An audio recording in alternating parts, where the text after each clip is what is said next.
Been a while. That's fair. Yes, it has. God, now I'm gonna start singing that fucking song. Which one? It's been a while.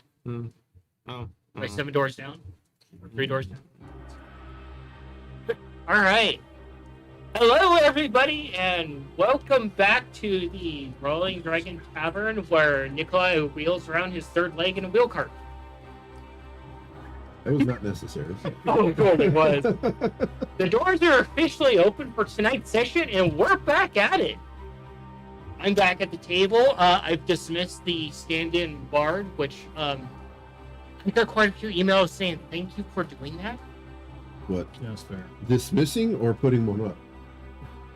Just dismissing you. You can go now. Yeah, Your I service is appreciate done. it. Yeah. Got enough booze? Dude, there ain't enough booze to get you through that session. Wow.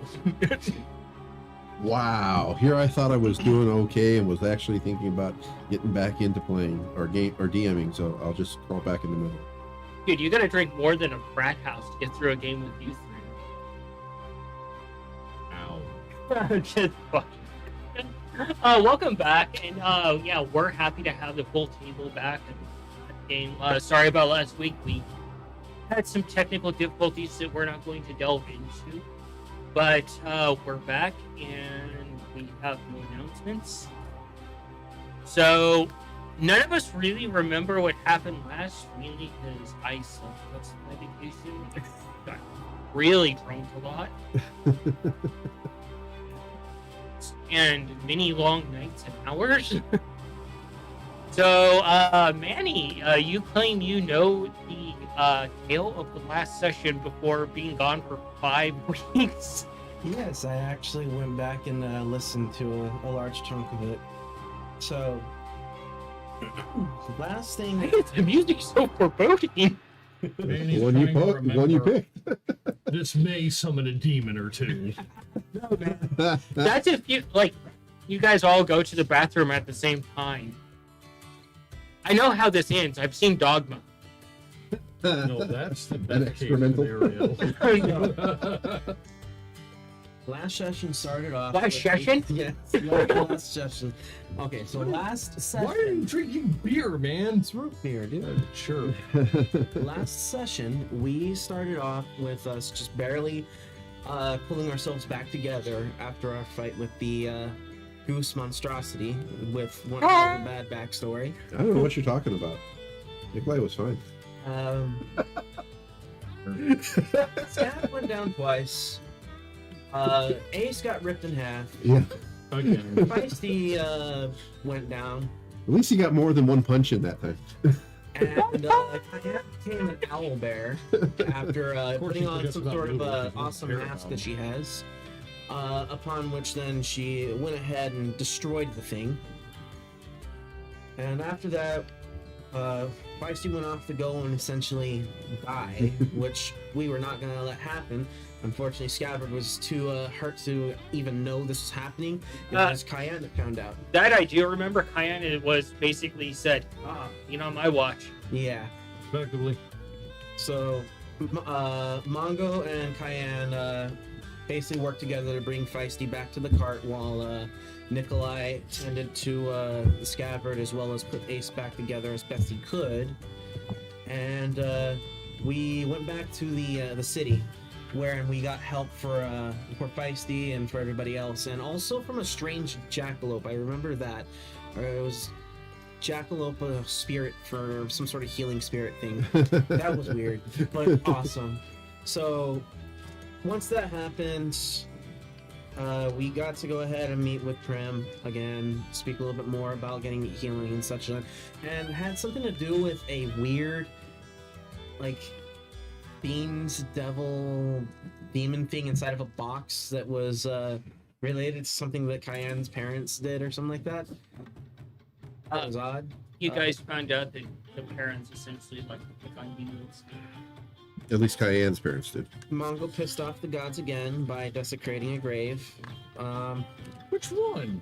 A grave. Yeah, I like how you had. for Midrum's core. That was not last session. No, you're right. That was several. Holy He shit! did, however, go back. That was the nest for the goose. Yes. We did go back out to the nest again, where we found that there was a jar full of souls that the goose was harboring, and we snacky. sort of did like this mass sanctified burial by fire in order to cleanse this area. We blew shit up. I don't remember who it was, but someone did destroy the goose's actual nest because it actually had some sort of a entity, like portal, something connected to it. I don't remember exactly Some way what. for it to come back. It was a way for it to come back, but that was destroyed. We took the. Cool. Feisty was healed up. Everyone finished gathering up their things and conducted business within the actual city. We spoke with Sunny. That's her name. We spoke with Sunny. Attempted to speak with Kippa. No, I remember that. You tried to speak to Kippa, throwing all fucking caution to the wind of caring about your wife being in the fucking meeting. She's an empress. It's not like she's doing anything. But yeah, once we did all that, we once again headed out. Started making our way over to I forget exactly where. It was by cart to some sort of port where we actually got to meet Prim's sister, I believe, who happens to be some sort of kaiju hunting like ranger or druid or something like that. And Druid Circle of Monsters. Circle of Monsters, yes. Who also happens to be the captain of a submersible and flying ship called the Maw. Where we then basically left off with the party meeting her, getting some answers, and then going about our ways aboard the ship. Which was then submerged into the water. And over there grabbing a paper bag and hyperventilating into it with hotboxing herself at the same time. Right, she's currently... That's the part about how Noodle almost died. Shit, that's right, Noodle did almost die, but thanks to something special about him, he was able to basically withstand that attack. Oh yeah, Tom, you also found out about that secret. That's a secret. Well, I guess it is a secret. I don't know what the heck you're talking about. I remember that information. I almost forgot about that too. It's something that nobody else knows about, but essentially, that's not exactly the best thing ever. It's done some pretty shitty stuff. That's not what she's talking about, bud. So, He gave Humphrey. us powers Yeah. Create in order to help us out. Yeah. So now he's trying to rethink his life. His the very purpose of existence. that's pretty brutal for something like Yeah. So, jumping into tonight's session, or should I say session? That's fair. We're gonna go ahead and pick up and oh god, I don't even remember where you guys were. Everyone's like their separate ways of. I know. No, Mongo and Nikolai are Cayenne? working together. In his head, all just kind of went downward. Cayenne is Shut with up. Feisty because she decided she was going to take Feisty into her room to kind of give her a little bit more ease with her injury so she can rest, so she Yeah, doesn't have to it's- move around so much. Yeah, Feisty's maximum hit points have been brought from her rack to about 30. So her current max hit points are about 30. It's Oh, wow. yeah, Dang.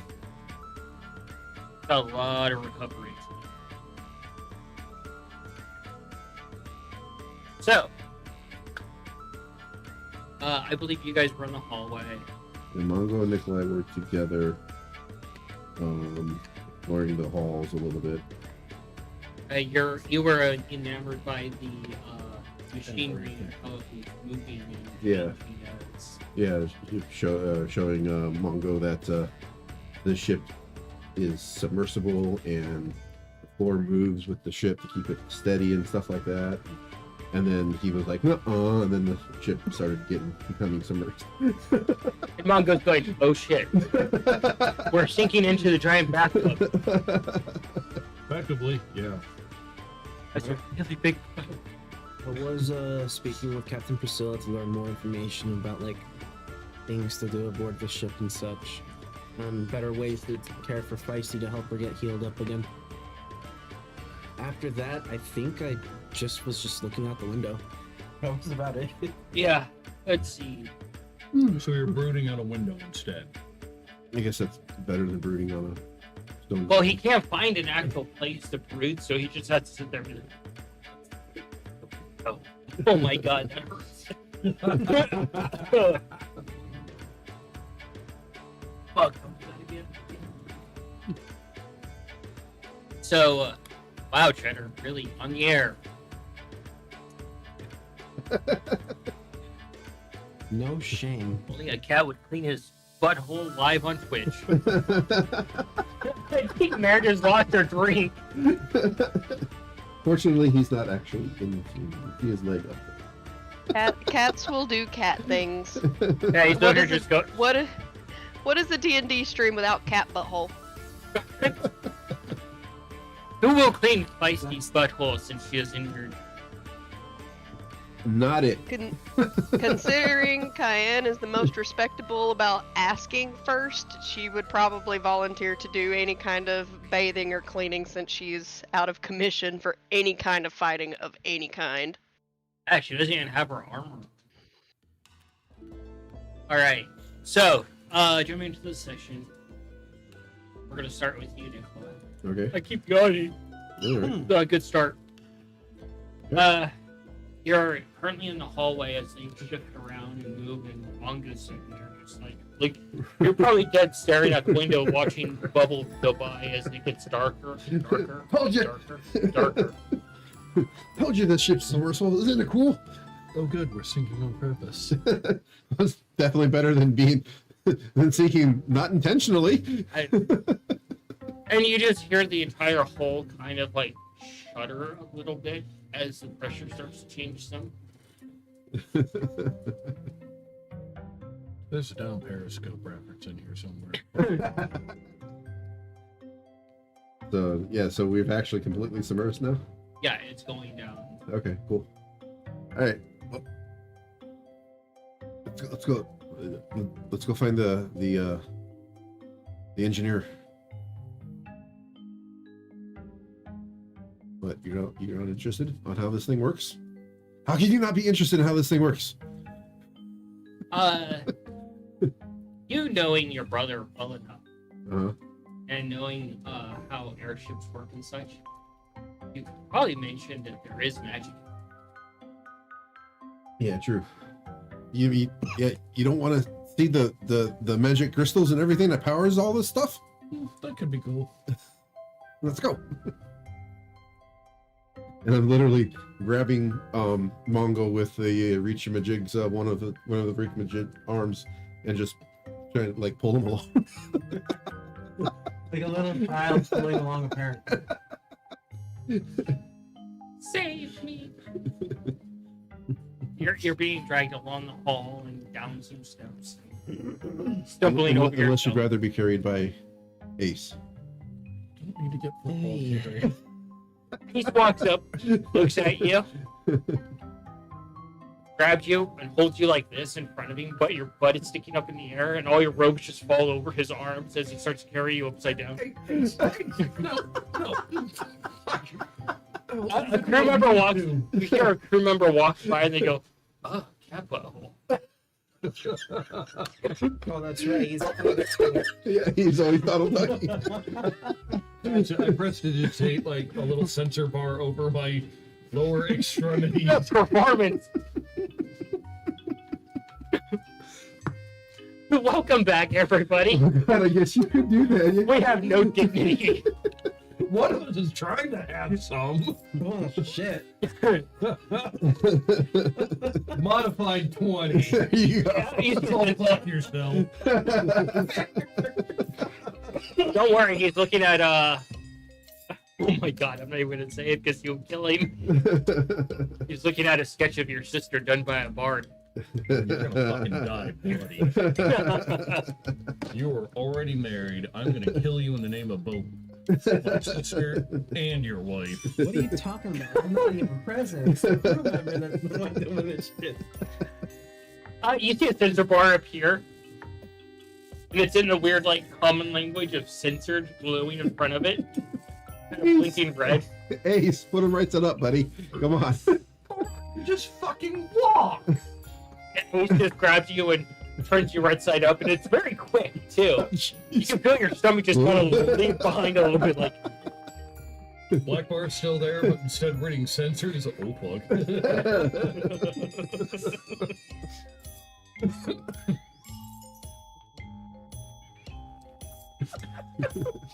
We're already off to pure mischief, and the game and the session just started. Well, Ace's instructions are part of Ace's instructions are to follow the instructions of you guys, so you can just tell him to put you down. I just did. Did He you just not dropped hear you me? on your butt, and you hit the edge of one of the bars, right on the tailbone, no less. Ooh. Ow. Oh, H just kind of. it's the tail there too. So what that just like? Oh, I shouldn't have said anything. I'm sorry. There's more dignified ways of doing fucking everything. Fucking assholes. H is like, You asked me to put you down. I put you down.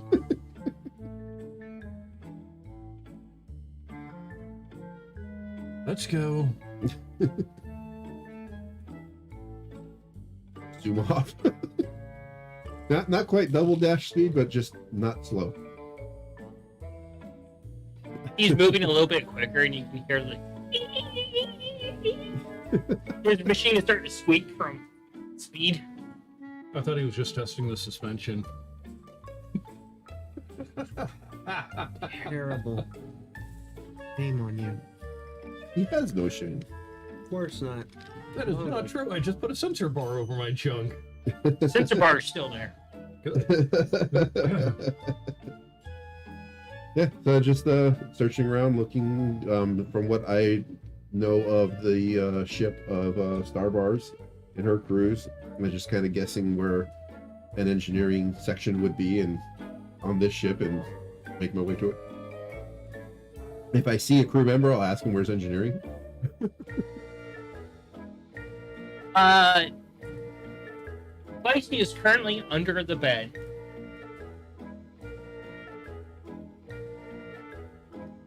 I will do my best to coax her out to where she can lay on the bed. And she's like, I will give you all of the brushies if you come out. She I will be slinks out. I'll be gentle. She slinks out. The Because- sheet is stuck on her. She looks like a very odd-looking shaped ghost.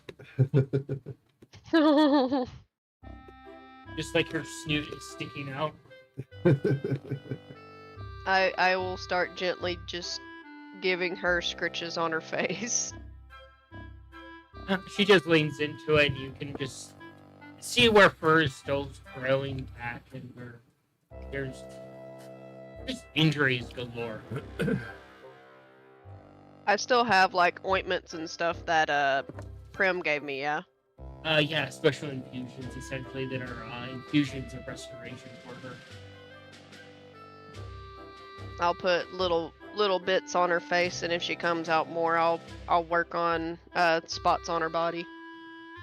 Okay. Just spend time trying to relax her and let her know she can sleep on the bed as much as she wants to. I will stay in the floor. I don't care. And you just look out the big double window at the water going by, and it's against the dark, almost like the middle of the night with no stars.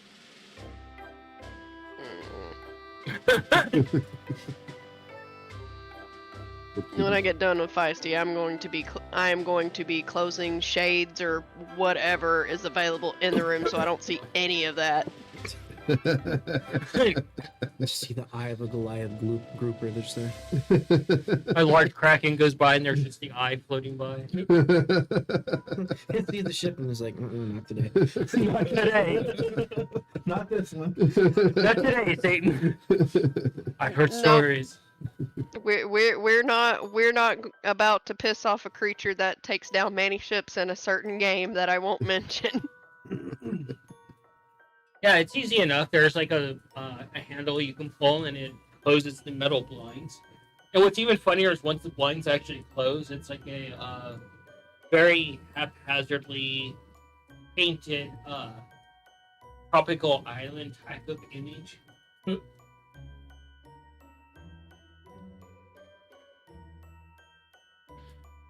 Well, okay then. So, yeah, you're able to coach Feisty out, and she lays on the bed and sprawls out and gets comfy and moves over a little bit so you can plop down and get comfy as well. Get comfy beside her and take my time putting ointment on her and just working it into her skin and her fur as gently as I can. Yeah, there's like pieces of her that are still chewed up and charred away, like large indents where flesh and muscle were just burnt away. Oof. Feisty, you went a little too hard this time. You just all grumpy.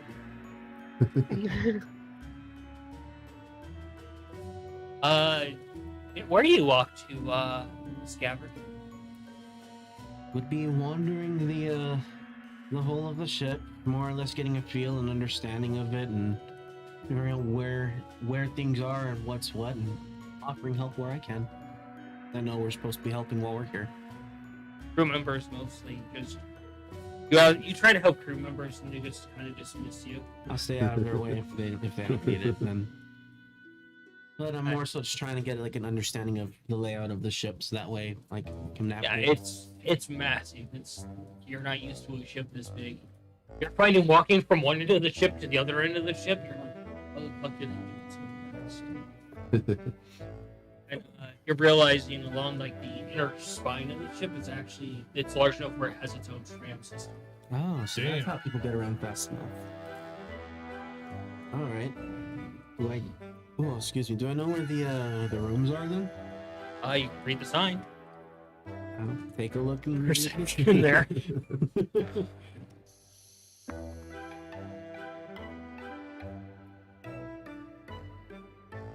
That's a 15. 15. You pause for a moment. And you finally reach this area, and you see this weird section, and you see that there's grading on one side and grading on the other side, and you see there's like a tram thing along the way on the top, and it has times currently posted in like those flip cards. Okay. You know, they like old school like clocks for the Yeah. cards of when the next arrival would be. And you can see that you're currently in the head of the ship. And then there's the crew section, common area, and kitchen, engineering, and then there's it's not engineering, it's environmental. Like you're realizing they have like a whole actual prop section here, Nice. and then the actual like engineering section, which is very building. Is this layout similar to that of a certain ship in space? No, Okay, because that's almost Because the layout. because that ship layout was a little strange. All right. So when's the next tram arrival to go to that one? The one for the commons. About 5 minutes. Okay, I'll sit tight, wait, and write down in my journal the Engineering events that would have be been more like in happening. the middle. Is your brain just like melting at how large this is? It's pretty big. It's massive. It's gonna take some time to get used to this, but considering that we're on this ship, we're probably gonna be here for a while. So might as well figure it out sooner or later. Hydroponics. Hydroponics. I'm gonna That's probably where Cayenne, once she finds out it is, you know. Using what's there, I'm gonna make like a mock-up map version in my journal. You guys finally make it down to engineering. You can see a few crew members coming back and forth wearing overalls. You see this big lumbering stone giant walk by, completely covered in like grease and specks or something.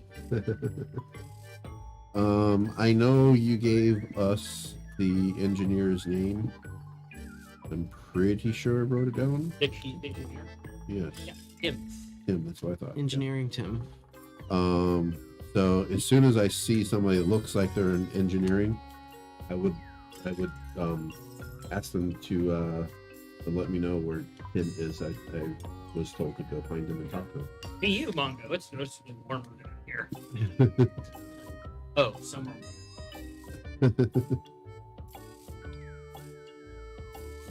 And yeah, you see a few people coming and going. They're mostly not really paying any money to either of you. First one I see, or that's not like way the heck up there like a giant. Way better was like, hey, engineering guy or person. You look around a little bit. It's easy to spot. There's the walkways that come down, then you go back. Yeah. Then there's another walkway section Mhm. that you can't access, and then there's like a checkpoint essentially. Okay. And at this checkpoint, you see this dwarf sitting there, and you look at him, and he's just sitting there, and he's working on something. Excuse me, sir. If you want, you can do an investigation of what he's working on. Let's do that.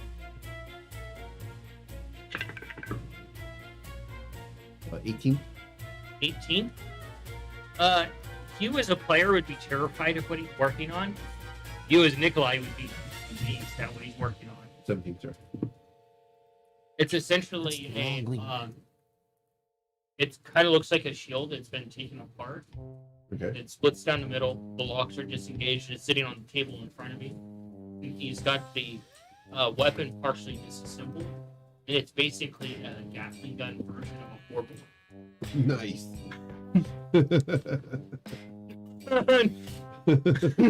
How many rounds a minute you got on that? He's like, How's gonna wield that? A giant? no, the dwarf is. And he's like, oh, as fast as I can crank it. Well, what if we made a machine that cranks it faster than you can? Then I'm not. Not saying that. Just saying machines help, right? Machines are good. What's your name? I'm Nikolai. Here, Jarek, head of security. head of security. So, the captain told me to go seek out Tim. Oh, you must be Nikolai the Moon. Yes.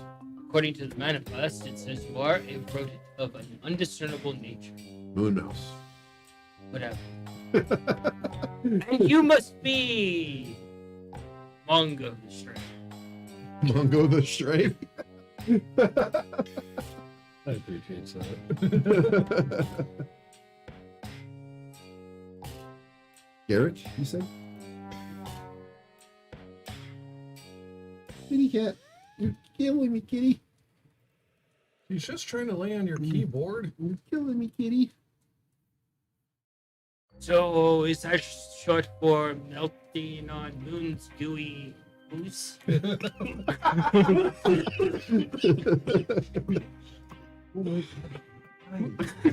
God fucking there, man, he's dying. You caught me off guard. That was a good one. Mongo's fine. Right, Ooze. Go on the manifest. Here's your badges. Go in for it. Oh, thank you. Awesome. Kim should be in her station. There's that. Looks back over his shoulder, and you can see like this central hub section. And you put together Kitty cat. Come on, you're killing me here.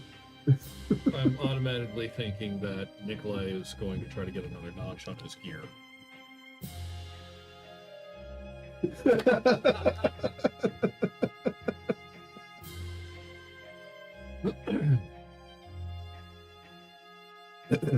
So yeah, yeah. Thank you, Garrick. And head on over. Put the badge on and head on over. You flip your level back. Yeah, I'm gonna try to find somewhere that fits. It just has like this village with it says visitor, and it has a countdown going. Counting down? Yeah, it's only good for 24 hours. Ah.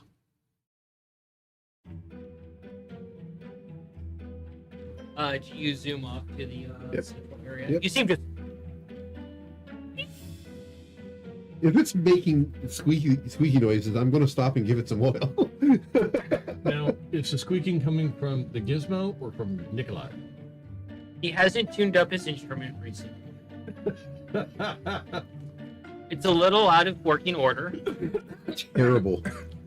a bit rusty. Oh yeah, that's right. He sent somebody away to, help him keep it oiled. Rayeth? Haven't seen the hamster for a while, have you? God. Starbar? Yeah. Oh god, if Tim's a gnome. Oh, just wait till you meet Tim. You do see a few gnomes around here that are actual like engineers, and you see them looking at a clip. They're all looking at their clipboards for what they need to do, and they are heading off in different directions. A few are coming and going.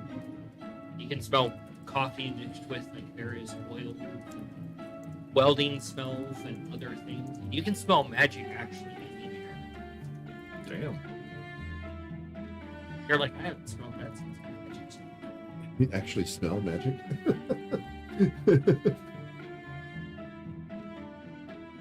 It's almost like when you release the magic dust from your computer.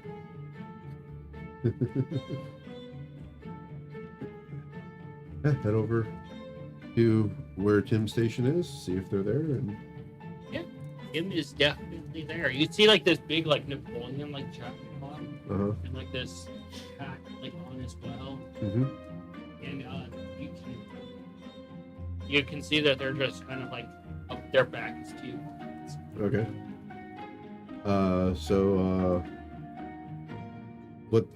What's their size? Gnomish size. No size. Okay. So in my machine, I can basically be face to face. And it's like, hello, Tim. I'm Nikolai. I was told to come see you. So Tim turns around and they kind of got like a bulbous nose, large like glowing eyes. And they look at you. And you're both set back instantly as you're looking at the robotic gnome. Oh god, he's got the Have I heard about these? fucking crankshaft. No, this is the first time you've met one of the autognomes. Oh. And Tim's like, wait, What? wait. Wait. Hold, pause, process. They pull out something and they turn it, and your machine just completely comes apart into a floating dissection, and they reach out and they just grab you gently. Oh, instrument. They set you on the table, and then they turn it the other way, and your machine comes back together without you in it. That is cool! How do I do that? They reach out, and they poke you. Perhaps if I take out your brain, I can figure out. Please don't do Where? that. No. Put it back. No. It's just a process. Just ask me all the questions you want. And they're like, they look over at their assistant. Put this all on. Their assistant's like,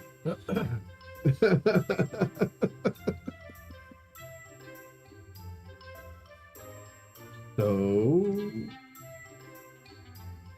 what do I have the pleasure of greeting here? well, I've never this is- seen. Tim. Yeah, but you're a construct of some sort. You don't look like. rude. Well, what's it meant to be? You're a construct of meat Yes, I am. and non. Hey, I built this machine. Ah, that explains the rudimentary construction of its gears. Well, Ow! Am I gonna see Nikolai cry? are you a Warforged? No, I am an automaton. I don't know.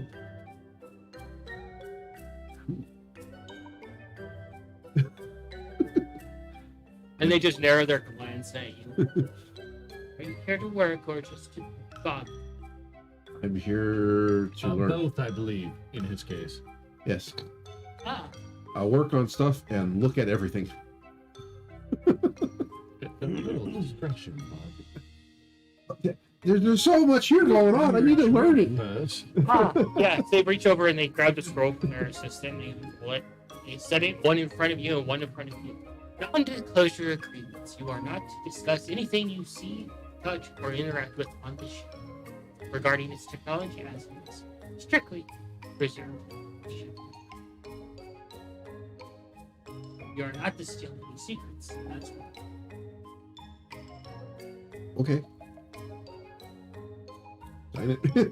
It won't really be- Read it. Yeah. Give the- it a. As impressive as everything is, unfortunately, my studies have not exactly taught me how any of this works. And You are a loser. Of course, you will never start understand. reading the non-disclosure agreement. Read it too. It's very thorough. It's all in Gnomish. And you're realizing that as you get through a sentence, one sentence on the page is essentially one paragraph. And you're just thorough and you're like, oh. The scroll is as tall as you are. Once unrolled all the way. So you guys are going to be there reading for a little while. Yeah, a little while. Yeah. Well, fuck. You said it's all in Gnomish? Yeah. I don't read Gnome. Do you not have comprehend I languages? do have that. I'm just not sure about how they feel about somebody casting spells on their ship. You can always ask. Yeah. Yeah, that's the problem. I don't speak Gnomish. Good friend.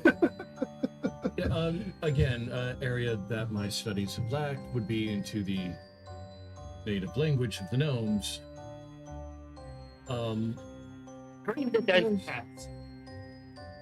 And they I have a spell to help with that. and suddenly there's the dunce cap put on your head, and the little propeller on it starts spinning, and you can suddenly read Gnomish. And once put on your head as well, and it starts to spin a little bit, and That's you can suddenly dope. read Gnomish. That's pretty dope. Not gonna lie, that's gonna be cool. All right. Where's Humphrey? It's sitting on top of him. Fair enough. Little point. God, the mental image is so fucking weird. But, okay. I'm wearing a hat, with a propeller on it. All right, now apparently that I'm wearing. All right. Yeah, we're just gonna go ahead and start reading, I guess. Now that I can translate. Tom's like, okay, Yeah, officially proven. as Nikolai is learning that rules aren't necessarily directly shared, he's reading these rules intently.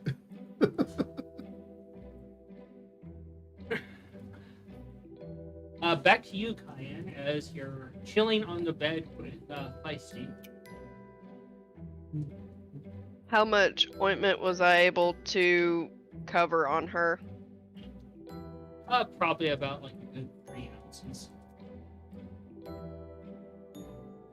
Was that enough to like cover the spots on like her head and most of her body? Yeah, each treatment, you can, about 4 to 6 ounces would cover all of her. 3 will take care of all the major parts that you were trying to focus on. And I'm gonna give her some kind of catnip infusion to kind of Oh. settle her nerves. Kind of infused barbecue sauce. It'd probably be good. It That could or work. probably do some of the jerky that I have and like infuse it with like some kind of a catnip paste of sorts. That sounds weird. Well, you can just rub it on, like, just she can put it on her hands, just shove her hands into Feisty's mouth and rub it all over her gums. Yeah, basically do a dental It's treatment. catnip, not coke. Yeah. It's like, So don't worry, I'm I'll- a professional at massaging murder teeth. I'll work on making basically a catnip paste. All right, yeah. Even some of her teeth were just like cracked clear through. Oof. Peace. Catnip Poor should kitty. help with the pain too. Oh yeah, she's definitely feeling the pain. And as you're doing that, you hear a knock on the door. I will let Feisty know I'll be right back and go answer the door. You go answer the door, and the Felitar's there, and she was leaning on the door, and she stumbles in and falls on the ground and falls head over ass. And she's like, I was not expecting you to answer. I am very sorry. I'll offer a hand to help her up. She reaches up and takes it, and she's like, behold how graceful I am.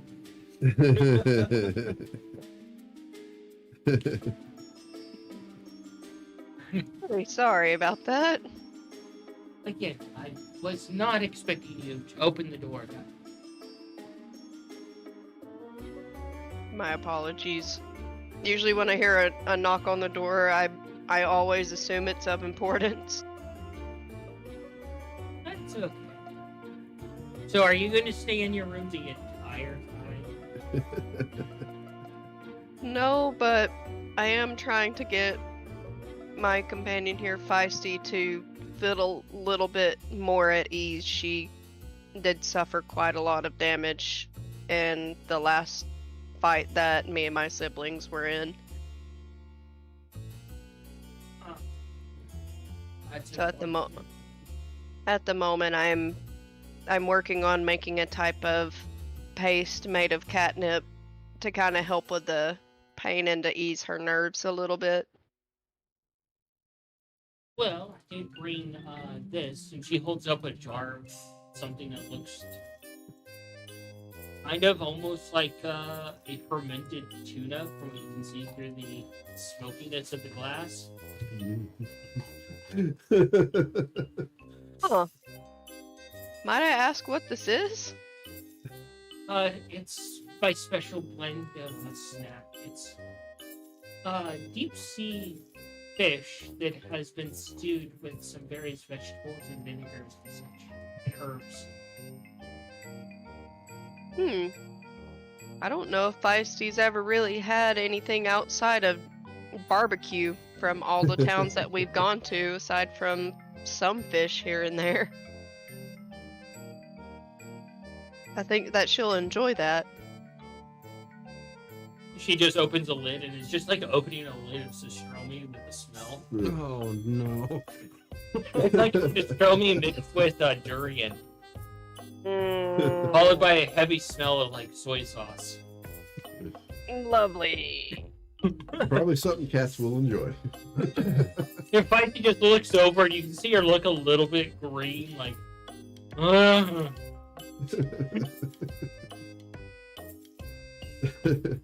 and she just reaches in with like a pair of like a fork, and she just pulls out a chunk of it. You can see like entrails of you coming off of it. And we're done.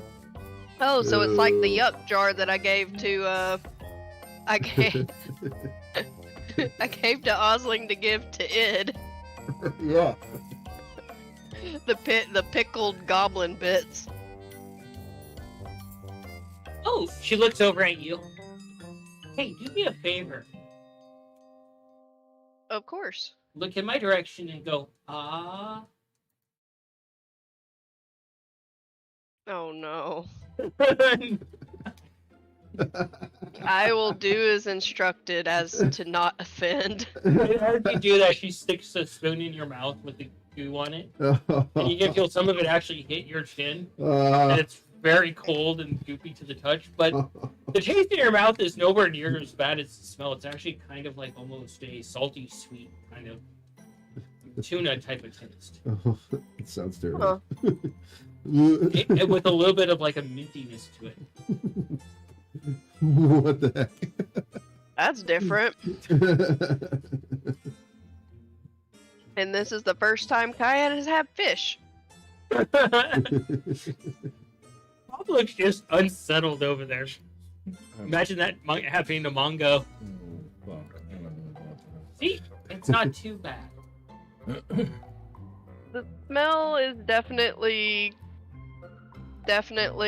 worse than how this tastes. I've never actually had fish before. Well, when we have dinner with the captain, you'll be able to actually sample fish, not my specialty. Thank you for letting me try some. I'll see if Feisty would like some. She hands the spoon and the jar over to you. I'm gonna turn to Feisty. And Feisty's over there like,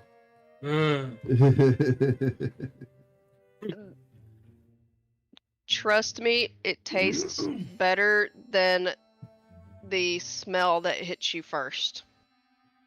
Feisty looks very concerned at this, and she opens her big giant maw, looking at you with her eyes closed.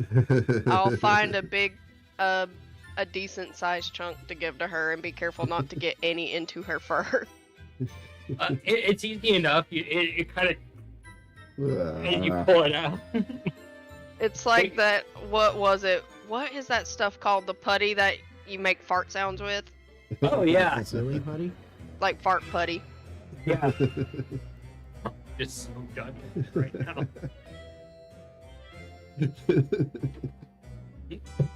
Yeah, you're able to just stick it right in her mouth, and she just like, and she like tries to like chew on it. You can see it sticking to the top and the bottom of her mouth, Ew. and she just kind of Oh, good, and it has the texture of peanut butter. Yummy.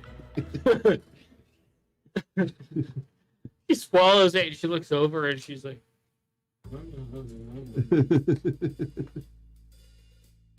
What was translation of that in Feisty? it ain't barbecue, but it ain't bad.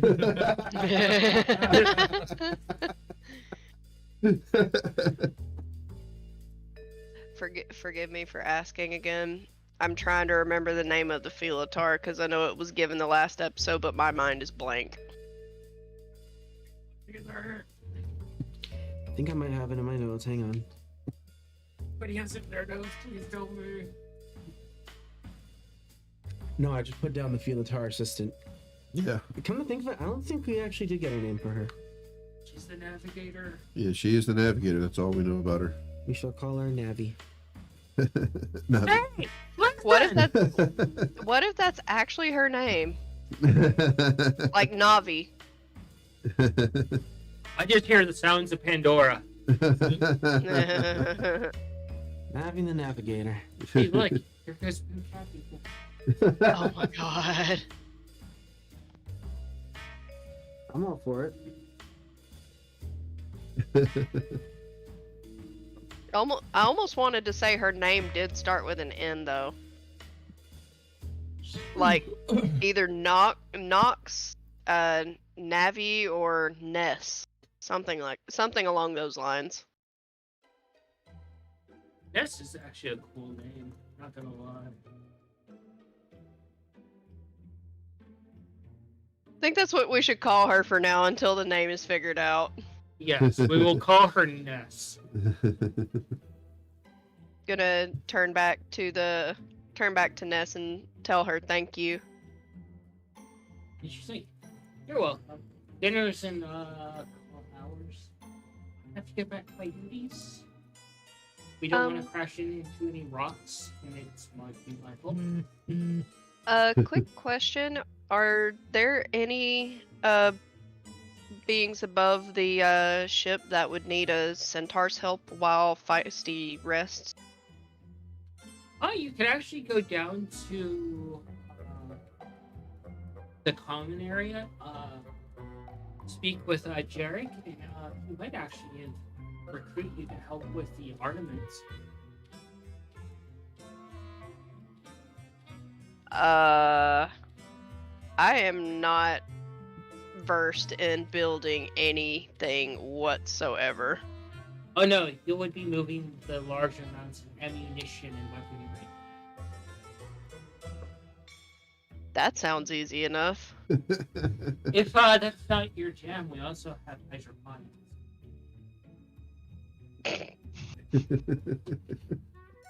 So is Cayenne. Of course. I will definitely go speak to Jarek and see if he needs some help. You might get along with him.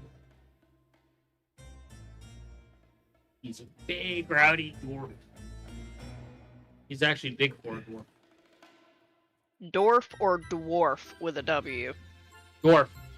Yeah. Okay. Making sure. He has a big, giant mohawk, no less. And his beard ornament is actually a skull. Nice. Nice. What kind? Some sort of humanoid. Smaller than him. Could potentially be like a fae. Possibly.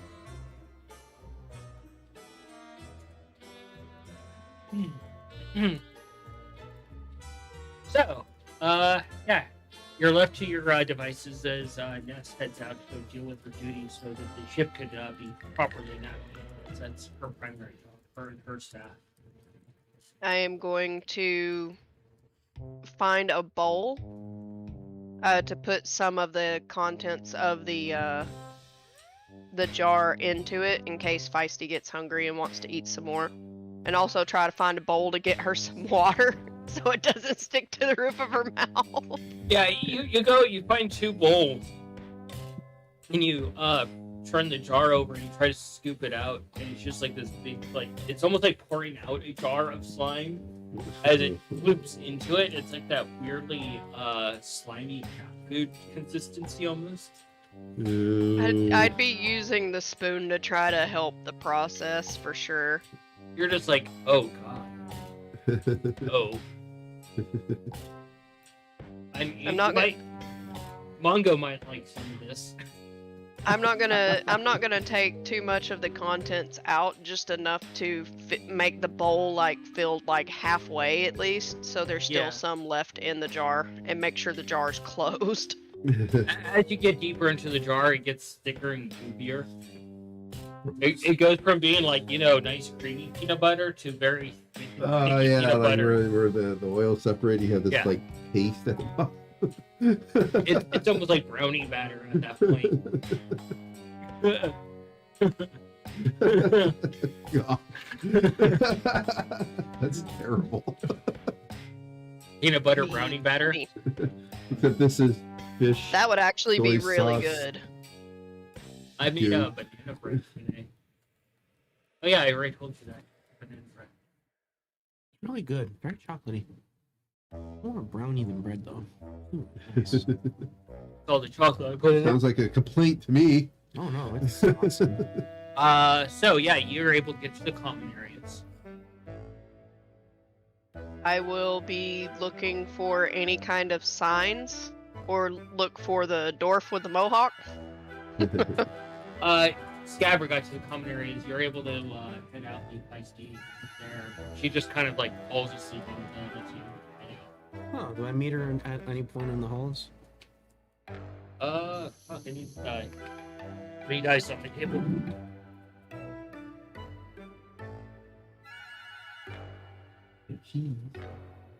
Oh, and before I left, I would have made sure I would have left the door closed so Feisty doesn't get disturbed. Do not disturb sleeping murder cat. She's got 6 murder missions. High or low? Hi. Hi. Alright, As you're looking around Cayenne, you nearly tumble over Scabbard in the common areas. Oh, careful down here. Hello. Hi, I'm busy.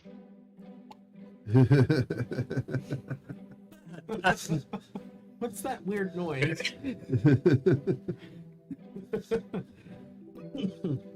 I don't know why you would hear a weird noise. I have nothing on me. How are you doing, Cayenne? I know ships aren't exactly your thing. Oh, you know, busy taking care of Feisty, making sure that she rests so she's not up and about and moving for any reason. How's she doing, by the way? She's still pretty battered. The Philotar navigator Ness, she brought me a jar of the most terrible smelling special blend of tuna and herbs,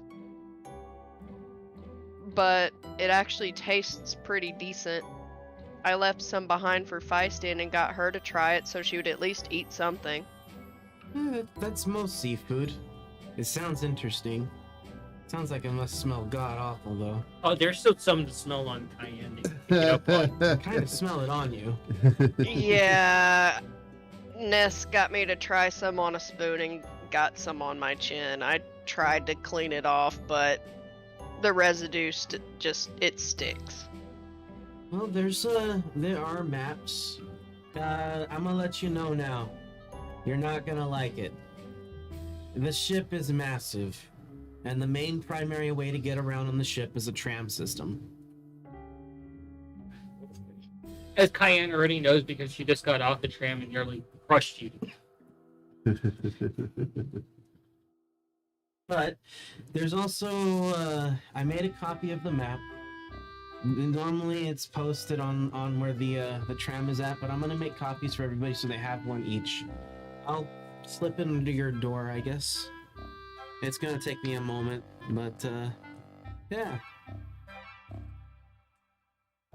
Sorry, Mars is being a little terror, walking circles around my feet.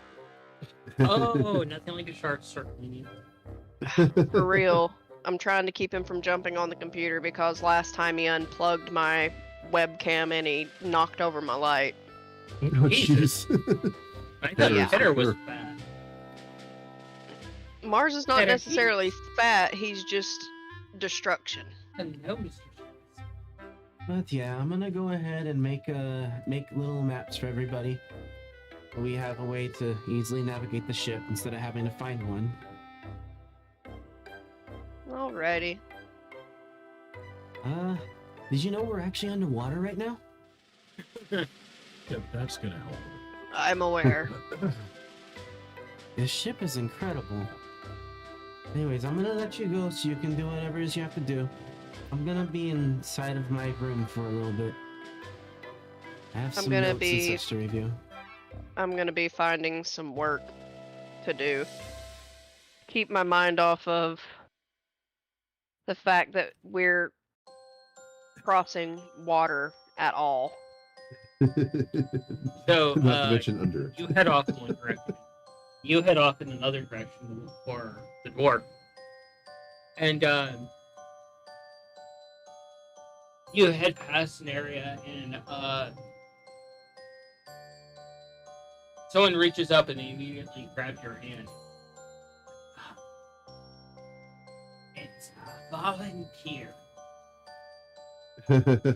I'll be looking for whoever just grabbed me.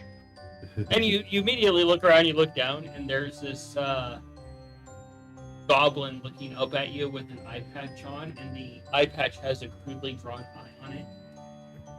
And they have a single tooth that's just sticking up, and you can see that their other tooth is broken off. Pray tell what you are volunteering me for? Yeah. Chef assistant. Mm, You help move pot. that doesn't sound too terrible. Do I need a pass or any kind of thing to enter the chef area?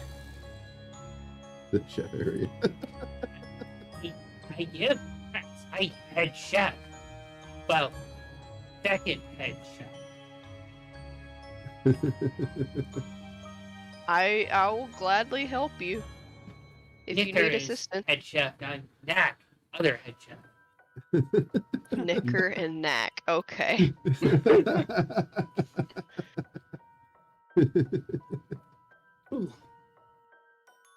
Well, it is a pleasure to meet you, Nicker. And they just take you, and they're surprisingly buff for a goblin.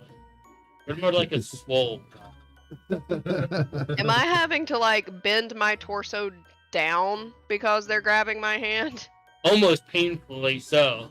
And they're not even aware that you're having to like suffer so much to hold onto their hand. They're just kind of like guiding you along. Excuse me, but you're hurting my back a little with how I need to bend. Oh, right. I let go now, you follow.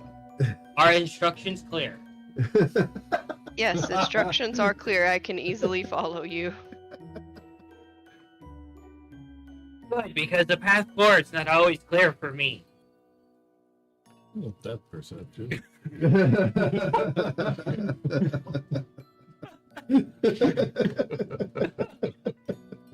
I will be following behind Nicker. You're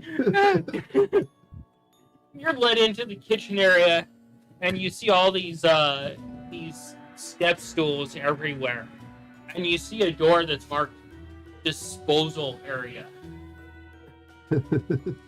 And you see a kobold there that's almost like this brown and white color, and they turn around and they look in your direction, and they're, greetings. Greetings. How are you? I'm, And Nicker linked up. He used to be an adventurer until he took an arrow to the brain. Arrow to the brain. Well, I mean, there's worse ways to get the point that you did to change your career. Now we happily married. And the kobold's like, huh? And you're realizing one is hard of seeing and one is hard of hearing. God. oh boy, that's fun. Tom's over there like, The blind leading the deaf. Wait, so Okay. so That'll a work. kobold and a goblin are married? yes. That is that's the most chaotic union I've seen so far. Is this how you get natural kobolds? Hold on a second. Pure fucking chaos in this kitchen. Sorry, Mars decided he wanted to get on my computer desk, even though he knows he's not supposed to be there. You look over and you see the sign for the disposal area. It's terribly spelled. Like, there's letters backwards, there's a few letters missing. You have to pause for a moment. You're like, I get what it means. And they're like, yeah, that's where Rolly's at. He's a slime. He disposes of things that we don't use. That sounds efficient.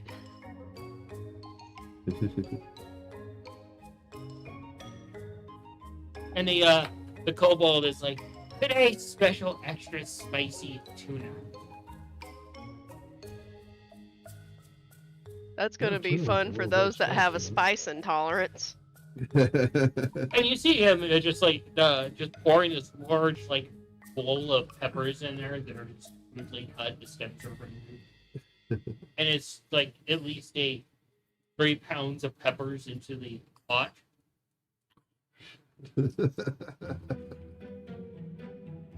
Sounds like it could be damn tasty. This sounds like the kind of peppers that Prim would enjoy. Probably. And Nicker goes over and grabs a container full of like a little cage full of crabs. And it's like, scream, Army Calder, and he just shoves it into the boiling water. You hear the crabs screaming as they're boiled in the molten hot chili water. I think Cayenne's ears are down and back at this point. Like, what the fuck? Psycho. Okay then. No worries. And doing this in front of a druid, no less. Even real life, these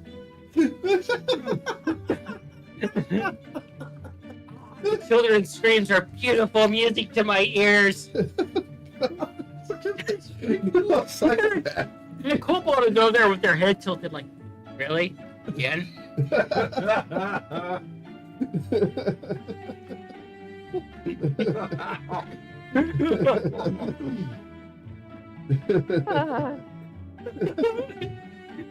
I could almost see like a little kobold just trying to like make music with the screams.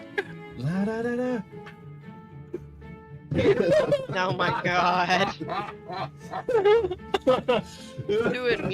Doing music to Swan Lake. Lord.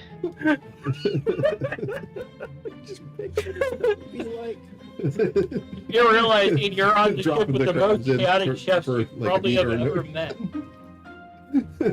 I'm realizing this now. A goblin and a kobold are the head chefs of the ship. And you are now the assistant chef for now. Lovely. This is gonna be fun. The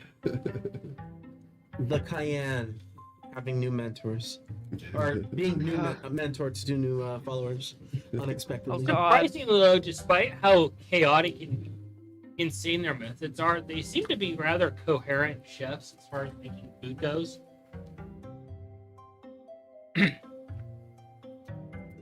And it's like there's just like they have you move like this big tub of butter, and you hear them talking about it. Like, how much butter do we use? How much can you carry? I can carry quite a lot. I used to do heavy deliveries for the town I grew up in. We use enough butter to make the southern goblins look proud.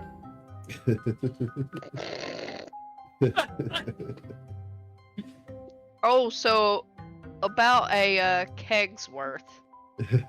Got it. It was the weirdest feeling going through Louisiana and all you smell is deep fry. For real though, you smell just nothing but deep fry and Cajun spices. It was weird. That's I thought she- glorious, actually. I thought she was Yeah. I thought she was joking, but as soon as you go through Louisiana, it doesn't smell like fresh air. It just smells like you're at the state fair with the deep fry smell. Pretty cool. Sounds awesome. I was not expecting that. Cajun spices, that's good stuff. It was about like Something what fried. Memphis with the barbecue smells depending on where you went. Oh my god, that barbecue almost killed us all. It was so worth it. Oh, we were so high. Miserable. What? Jambalaya. Should make some. Jambalaya is amazing. I loved making it with my dad. Can I help you there, bud? Oh, we have to make sausage jambalaya. Yeah, no problem. Which that's easily done. The only jambalaya that we made was spicy sausage. Yeah, no, that's fucking great. No, sausage is good, honestly. Like making it with shrimp or crawfish, that's one thing, but using like sausage or sometimes you can even get by with chicken. No, don't do that. But, No, don't.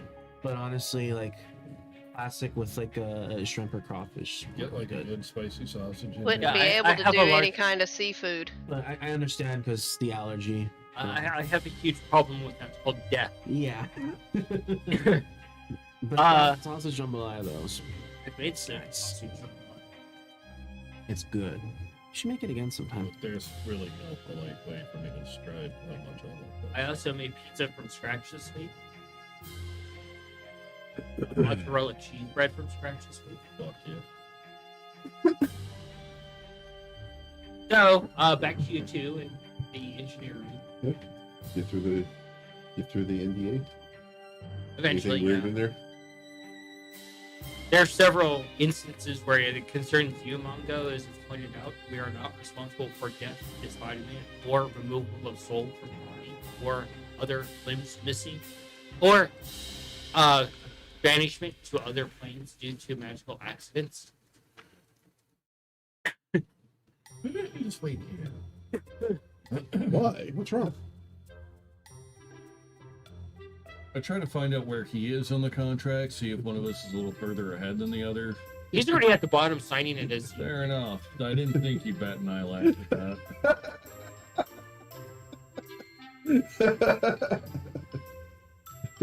I'm sorry, did that sound like a joke? I'm being fucking serious. I pointed. You're supposed to sign right there, Mongo. Yeah, got that.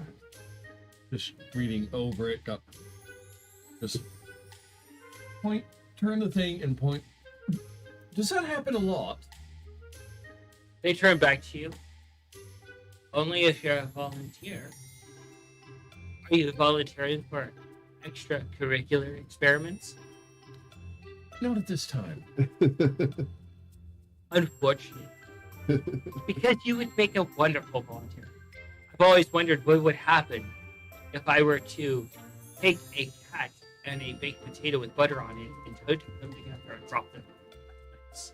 Would it create perpetual energy? No, probably not. My colleague thinks buttered toast would be the better option to tie to the cat. Perpetual energy. I've seen that commercial. Well, cats always do land on your feet, and toast always lands butter up, so it might work. We should try this, Mongo. No. No, we should not. That poor cat, though. She would react. Are you just sitting here like, what the fuck? Response 404.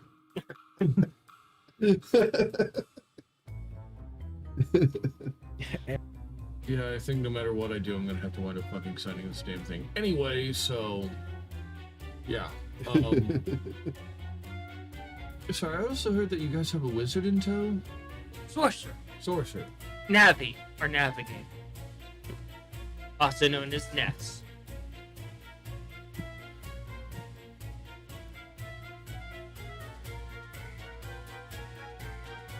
Good times. Say hello. Maybe. I'm going to work with these machines. I would imagine you would do nothing else. Probably.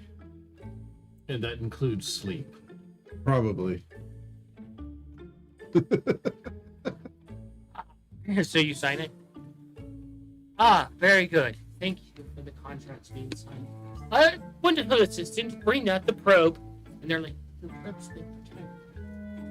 Ah. Unfortunate. Wait a minute. I didn't see anything in there that says we don't have say in whether or not in what we're going to help with. Tim looks at you and is like, the probe's been retired. the I know probe. how much you were looking forward to that, Nikolai.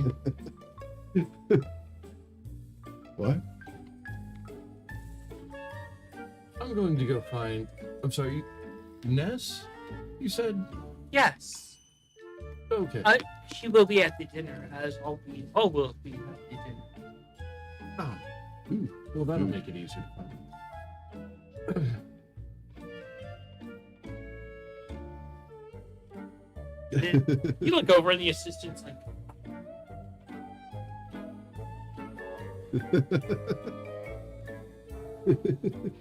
Then let us look. Try to lend a paw here? Maybe not. and Tim looks over and the assistant's just like, lend a pause. Which one, left or right? Just to help out, my brother here gets, I mean, let's just say, excited.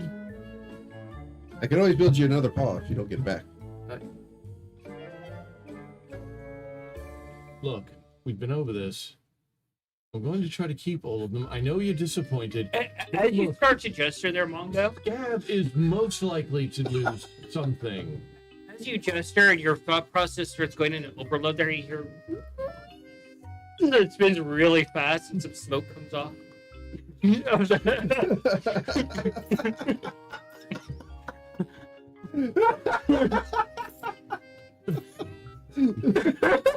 forgot about that. Mongo was the first to lose something because he lost part of his tail. You know, you've probably lost a lot more considering how many times you've had holes punched in you. Surprised your new nickname isn't Swiss. Oh, Actually, no, that's incorrect. Scabbard, I think, was the first to lose a scale. Oh no, a scale. That happens to all scaly things. They lose scales. No, this one was ripped off. Oh no. Oh no. Not like someone ripped off your whiskers. So, That would make Tim looks at you. So, you're a wizard. Interesting. Last wizard we had here was mad and blew himself up to escape the ship. Let's see if we can do it. Although that would be interesting, he is my brother, and I do want to see him live to an old age. He's a cat, so 2 years old is ideal. Or is it 9, because you have 9 lives? Wouldn't that be 18 then? 2 years each life? 18? you're not as helpful as you think. Their assistant happens to be like a 1 million or That's great. I mean, white lamp could be smattered with blades. You may just like clipboard and start writing something. So what are you doing, Nikolai? I'm waiting for instructions from Tim. Tim takes you off, sets you in front of this section, and you see like all this big giant box of mismatched gears and springs and things like that. They hand you a clipboard. Uh-huh. Sort all those out, largest to smallest, in alphabetical order. Alphabetical order? Yes. For the type of gear? Of course. Okay. They take a gear out and it has 42 teeth on it. This is a 42 big. Sets it down. Takes out a small one. This is a 6 small. Ah. And Okay. you're like, oh. Look for another one that's smaller than the small. And this, so that's 18 small. Yes. Indiscriminately look at my wand of fireball. Sort of. And you take out a spring and you're like, that can say large. They reach over and they grab it. Test it. Spring. Spring. Okay. I test the spring and look for another one and make the comparison. It barely moves. You're like, oh, it's just a small spring. It's just a small spring. Okay. It's So a small spring. Spring. Tom's over there. Is your brain melting right now? Will the next size up be a spring? Spring. Or spring 3. Well, look on Kyan's face. There's concern over there.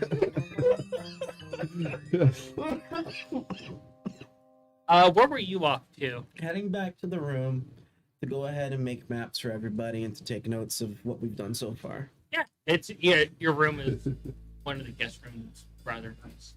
Cayenne, Yes. you're dealing with the 2 chefs, and they're arguing over which piece of seaweed looks greener.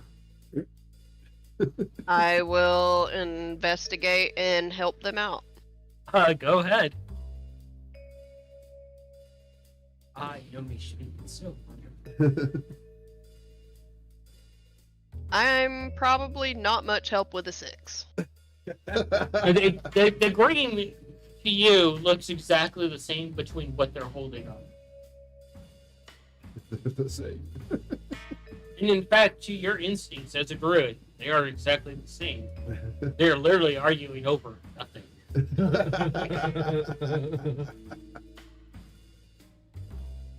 I will just point at one of them as I know that they look the same. And you point out one, let's see. And they're like, "Ha! See, mine is greener, and I have no depth perception." She goes to the goblin one.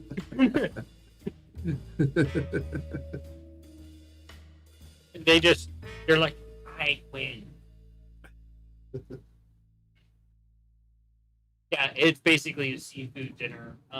The crabs have been sufficiently boiled in their capsaicin bath of death, and now are cooling in a tub of butter.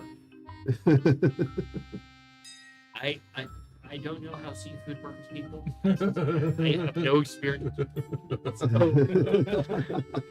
It's death to her, okay? So this is the whole I mystery. could see like a goblin in a kobold just literally just boiling a big pot, bunch of stuff in there. Scream, my children! That's basically what they did. And then just like Can you grab even like one of those safely spiders and just kind Huh? of fish them Can out. you And even just, like safely cook it?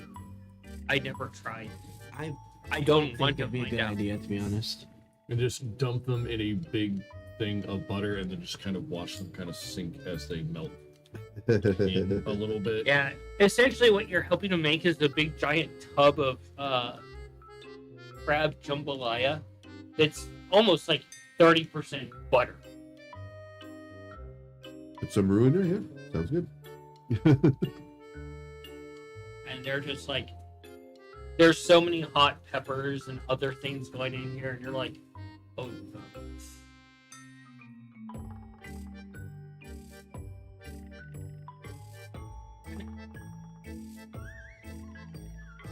I'm going to be helping them the best that I can with whatever they ask and need. They motion to this fish in a giant there's a giant fish tank, and they motion to it, and they point to the fish, and you see it almost looks like a catfish, but you can see these barbs coming out that almost look like a man of war tendrils. Yeah, we need that taken out. You doing it? I will work on preparing the fish. Animal handling? Survival? If it's still alive, Do sure. you It's want swimming me in to there. do you want me to roll for both? Sure. Animal handling was 11, but survival was a 24. You look at this thing in there and you size it up a little bit, and you're like, I've never seen a fish that looks like that. That looks like danger. So you walk over and you grab one of the longer wooden spoons. You fashion one of the curved knives to it. And you use it as a spear and stab the fish in the water and pull it out. That sounds about right. About You're like fishing that in a barrel? it's about like that fish that I still have scales on. Yeah, and you're, if you want, you can use your survival to harvest anything useful from this while you clean it. I will do that. I'm gonna be as careful as I can because let's just face it, I get so many scars at this point. You wanna know how I got these scars? Yeah, you can take 10 or 20 on that. Arguably still one of the best Jokers. I'll One. take 20 on it. All right. So roll your d20 and then add 20 to it. Who's the worst? The 20. So 20 added onto that would be a 24. Doesn't really work. Damn. It's because it doesn't work. Because I rolled a 4. Jeez. Oh, Yeah. Dice aren't your friend right now, huh? Really. So you take off these tendrils of the catfish tendrils on it, and you're realizing they have all these tiny very little barbs along it. They basically are just pouring out neurotoxin. They've been bad to touch.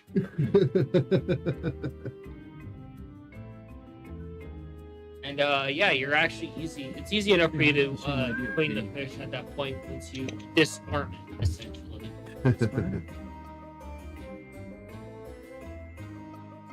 Just like the fact Mongo gets an idea, Sparta goes. That's ironic. Did you get that, Cayenne? I did. Okay, just making sure that it didn't cut out. No, audio's fine. So yeah, this fish is a good 12 feet long and pretty chunky. It takes a while to clean it, take out the guts of it. Realizing its stomach's kind of like a blender, it just swallows things whole and just grinds it up.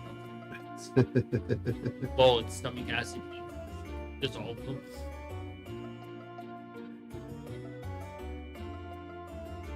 Lovely. Mongo, you're assigned to basically sorting out oil. Yay! You're put in this room and you're step in there and your feet are sticking to it. And you're Oh, fuck. and it's just kind of dripping here and there. The shelves are all kind of a little bit slick with bars holding things in place. Your favorite. Things are oozing down and they're oh no. There's all kinds of oils in here, machine oils, chemical oils, cleaning oils. Seems like not the job for a Mongo. No. And I hold you personally responsible for this. Hey, being an alchemist, it's not too bad for you. Yeah. I'd be able to actually collect and use some of that oil. Figure out some of the properties. Figure out some of the properties of the oil. Yeah, so roll a sleight of hand to do it as cleanly as possible. How messy does Mongo get? It's not bad at all. No. 19. 19. You start going through them and you're huh. And you hear Humphrey chime up. Take one down, pass it around. Another bottle of oil on the wall. Alright. And you hear Going from in. down the hallway, Mongo and Humphrey singing a sea shanty about taking oil down and passing it around. And you hear the rest of the engineering pick up where they're at. And you start singing along when you're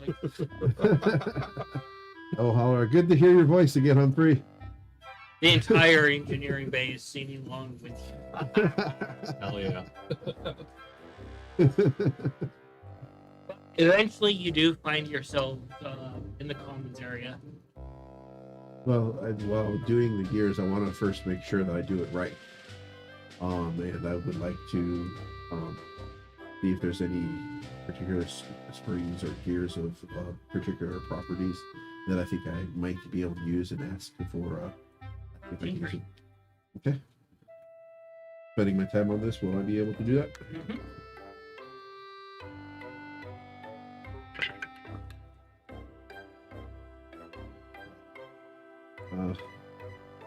What is my junior? It's been a while since I played my darn character.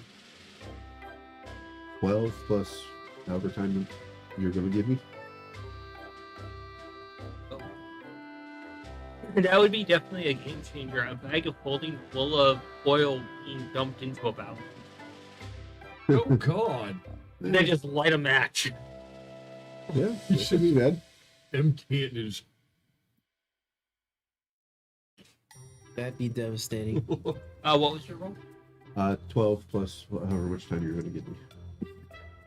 There's plenty of things that can be used for improving things. You're like, oh my god. Document which ones they are so that I can ask if I can wire they after I, as I'm doing the sorting that I was requesting of you. Oh, man. It's a long work day. Yeah. So you'll be able to ask that later. Yeah, yep. But you do find yourself in the common area with the rest of the crew.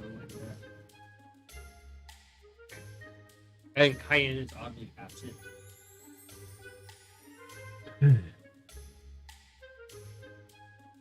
And the two chefs are looking at you as you're wearing an apron at this point because you've been helping in the kitchen the whole time. They're like, you have to go out and present the food as grandiose. Is that the word? So I have to present the food with grandiose. We all present the food with grandiose.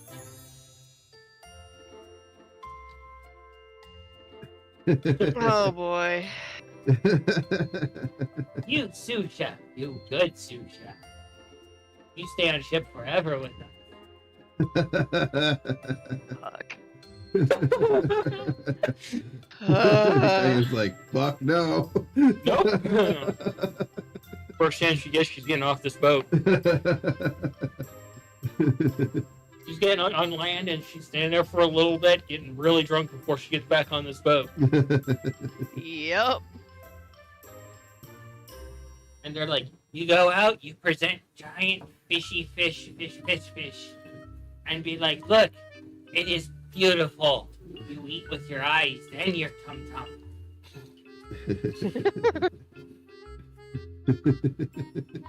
And the kobold looks over and says, I met eyes that eat people once. It's scary.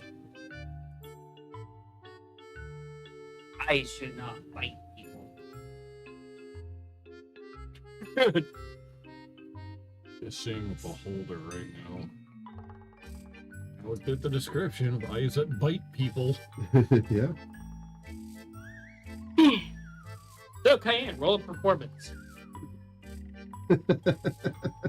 Well, this will be fun. That's a 14. Hey, your best roll today. So you see Cayenne come out where the kitchen is, and she's holding this giant tray with this beautifully presented fish on it. And I'm guessing she's just like, and she gently just puts it on the table, and she goes, "Ta-da!" Ta-da. She would have at least stated, I have prepared a lovely denizen of the sea for your enjoyment. There you go. Can I try to help with the presentation? No, you're actually impressed that it was actually well done, and you're like, wait, she's a cookie? I was gonna try to make like the big trumpet sounds, like, okay, here it is. Da-da-da-da. Fine, go ahead, roll performance to embarrass your sister.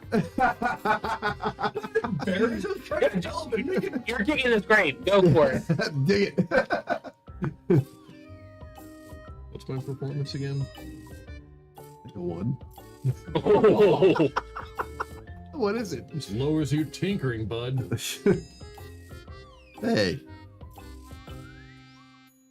Decrease, not that bad. Yeah. Modified 20. Modified 20. Not bad. And suddenly you're nearly shocked, Cayenne, as the trumpets go off around you to present this fish. As you say that, you only know one person that would do that to you. I am going to be scanning the room with my eyeballs. Oh, you see Mongo sitting there with a shit-eating grin on his face. It's not to embarrass, it's just like I'm trying to help. As you look at Mongo, you see that he has Humphrey on, and then on Humphrey is another hat with a little thing going around in circles. And Nikolai is wearing the same kind of hat. We're still got the fucking hats. Never took them off. Ain't gonna deny it. I mean, the usability of it's fucking awesome.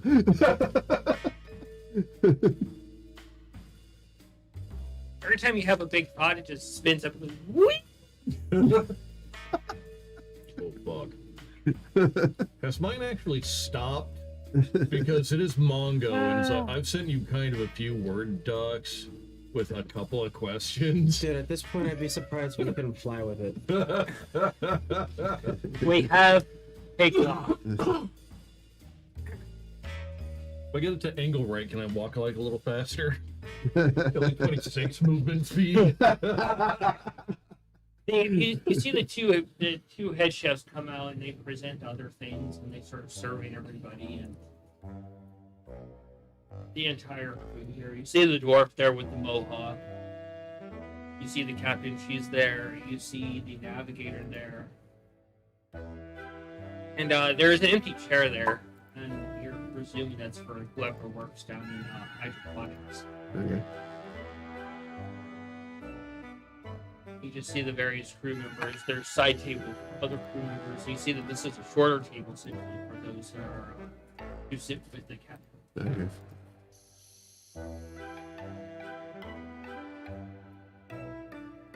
And Feisty is not there. She's you see for her. Yeah. Waiting for instructions. I don't know what we're supposed to do here. It's basically a royal dinner type of situation. Yeah.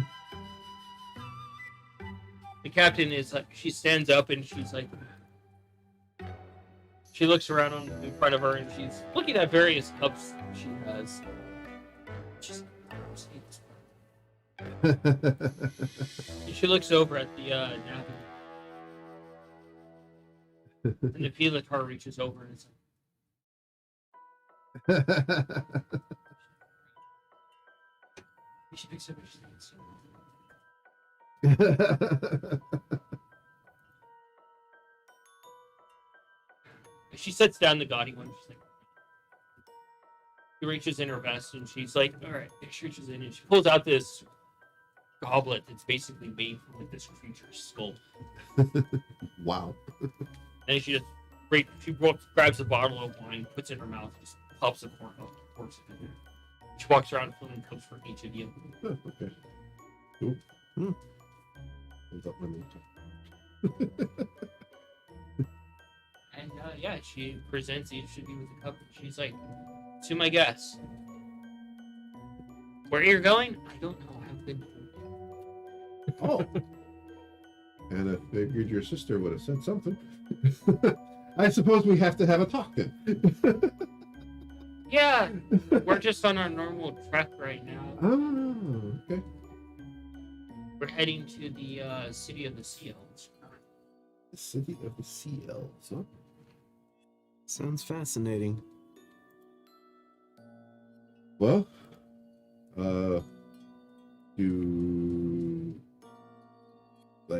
is there any indication of where we're supposed to sit or not supposed to sit? No?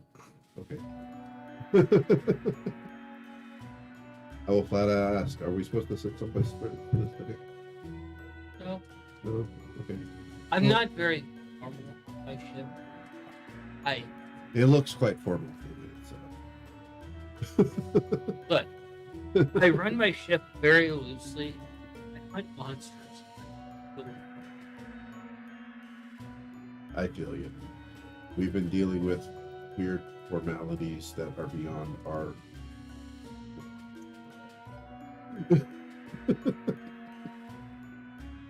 But what? Actually, this is rather interesting. What the fuck is our norm? No, it ain't that royal shit.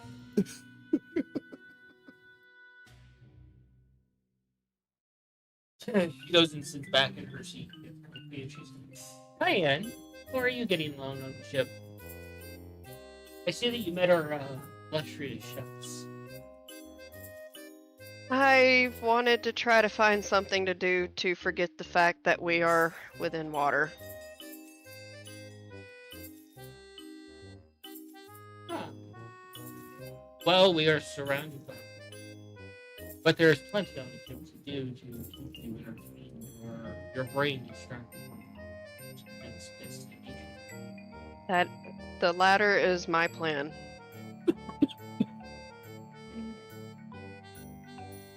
I was told to also seek out Yarvik as well to help move ammunitions and armaments. The Yarvik looks over at you from where he's sitting, and he's like, I don't mean to sound rude, but I would smell it, as it is very strong.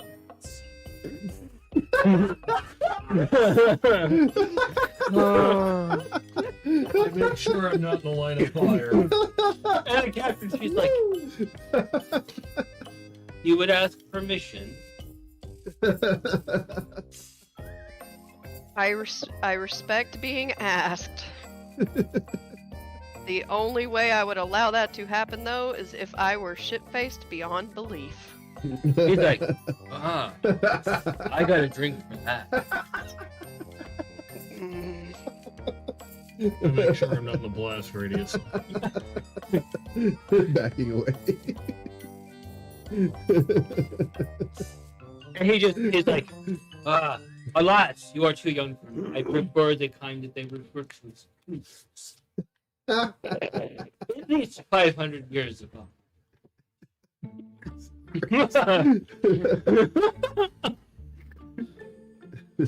Well, that hurt.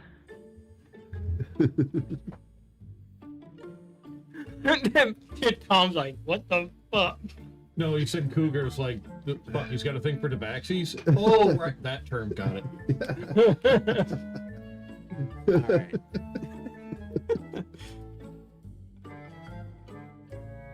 Very interesting crew.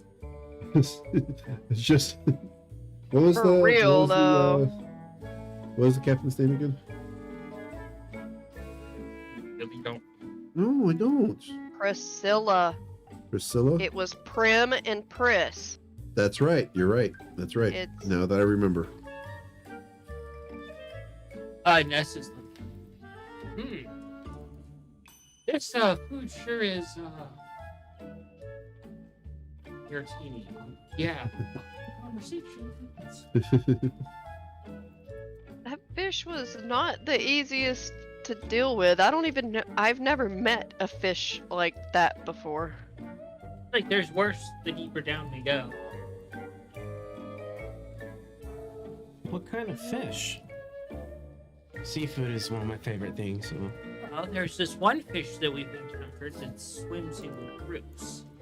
And they open from their snout all the way down to their lower belly, and they're filled with teeth and tendrils and pull their prey into it. That sounds terrifying. Let's not deal with those. Jarl looks over. The good old sea trap.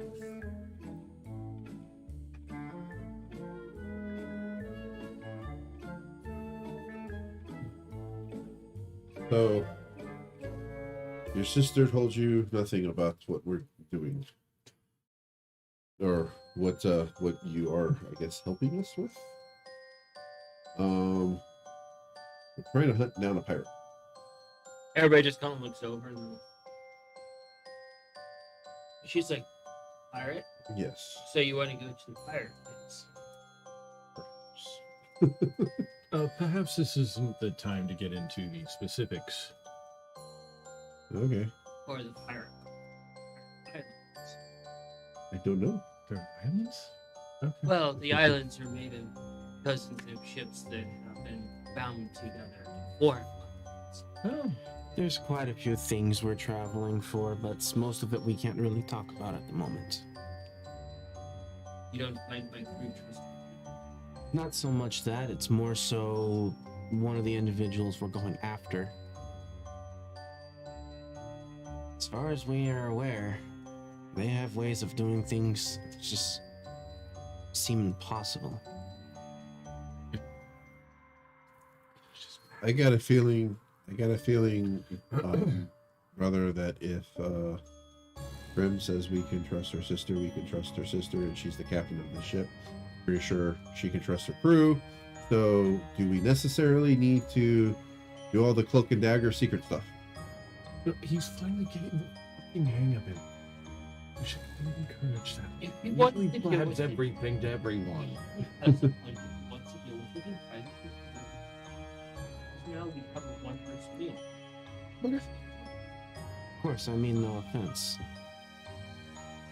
It's definitely something that we should discuss in private, so that way we can fill you more on. And she just smiles at you, and you can see those pointed teeth of hers. And this look is just. Actually, you're rolling intimidation. Oh boy, actually 20. He looks in your direction. You actually could see the wisdom and weight of her being muscular. He's like, just know you have no advantage. I say jump, you ask high. I say swim, you ask far. I would expect no less. This is your ship, after all. I'm simply a guest. I will, however, go through my sketches of the pirate and offer those. This is who we're looking for. He takes it, just into her best instantly. Assume she's looking at it. Yeah. And you're kind of startled a little bit, Mongo, as her pet shark just swims right past you. Steals a cheddar biscuit off your plate.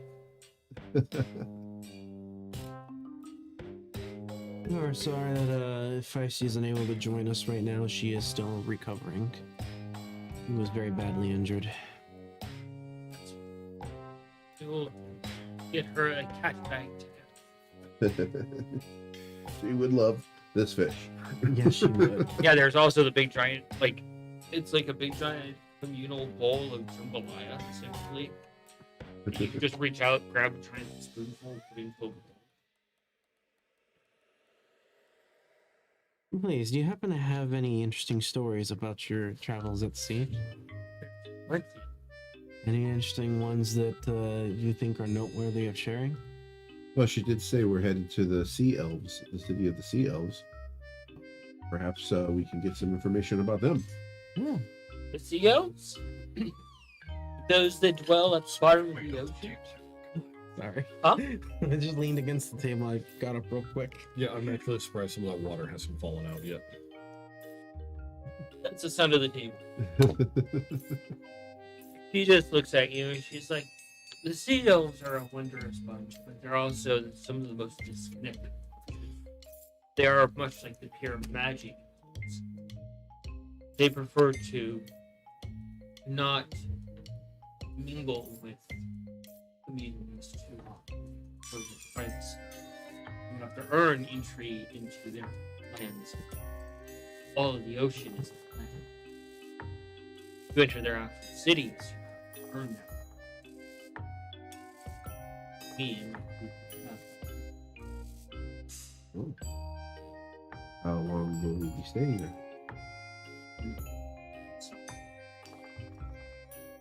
Will we have time to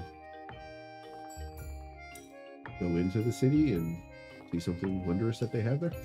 Perhaps you'll be able to enter their docks, but not the actual city itself. I believe something like that would require special permission specifically from the city, brother. I would imagine so, yes. I was asking about time, not means yet. Of course. They're an interesting. There's a few that live among the actual deserts of above. Diplomats.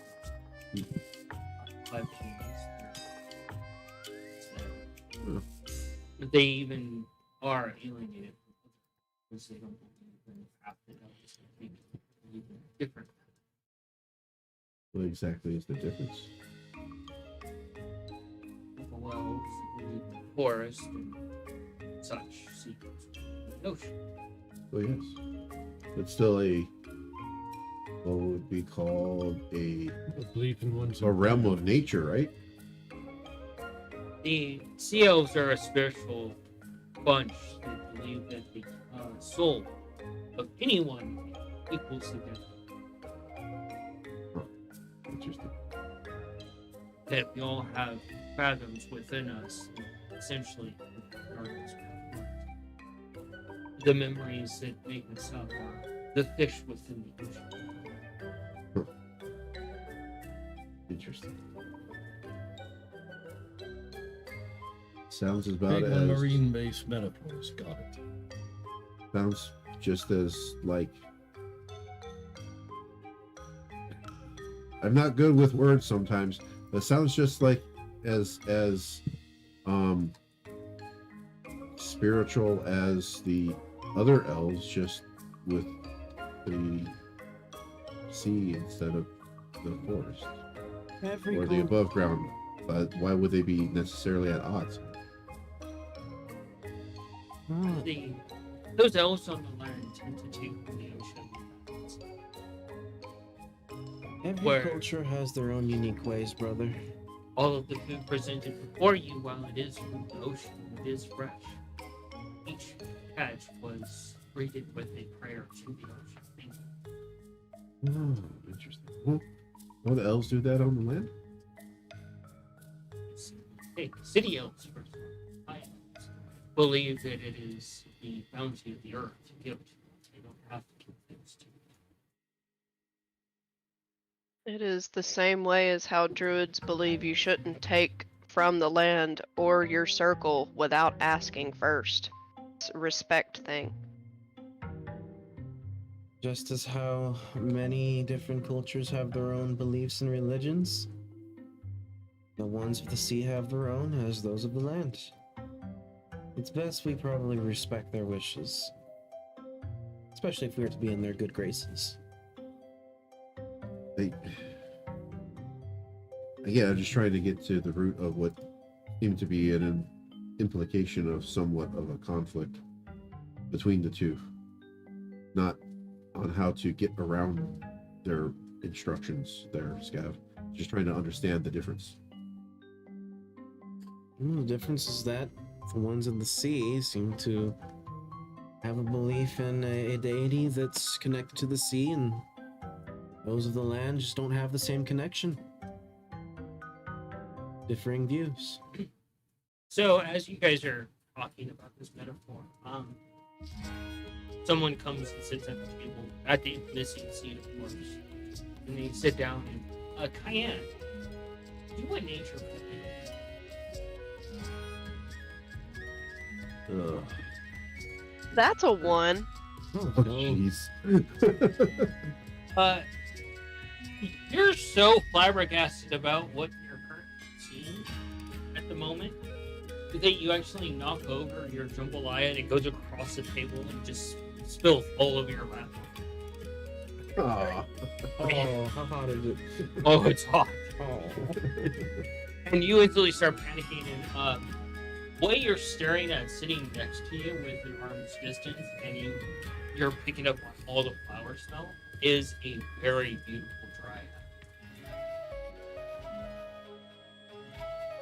I'm gonna do some. And you realize Still that, put yourself she's the head of the hydroponics. I'm so sorry, Mongo. Temptation and mage hand won't take Hey, care of that. listen.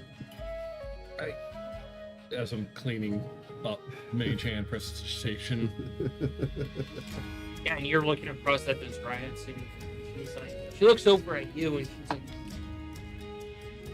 what elves take from the ocean without asking? Sea elves take from the land with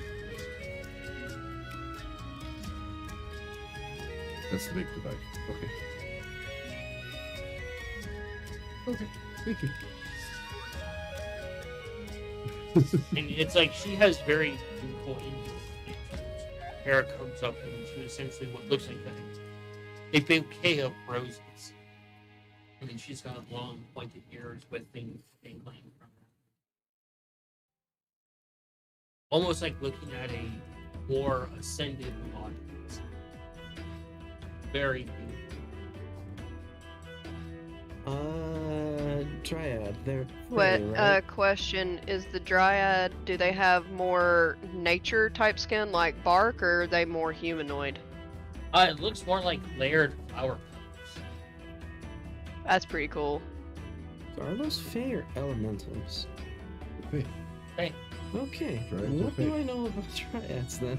You don't know anything of dryads because you're not in nature. You're just looking at this like, oh, wow. That's fair. Yeah, you're more just like enamored by her. Okay. So it's like two neighbors. One takes the peaches from the neighbor's tree without asking about it. Yes. That's kind of rude, at least.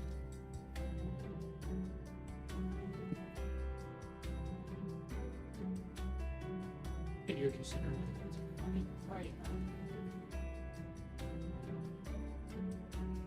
I don't think I've seen many of them. Any of them. Any of them.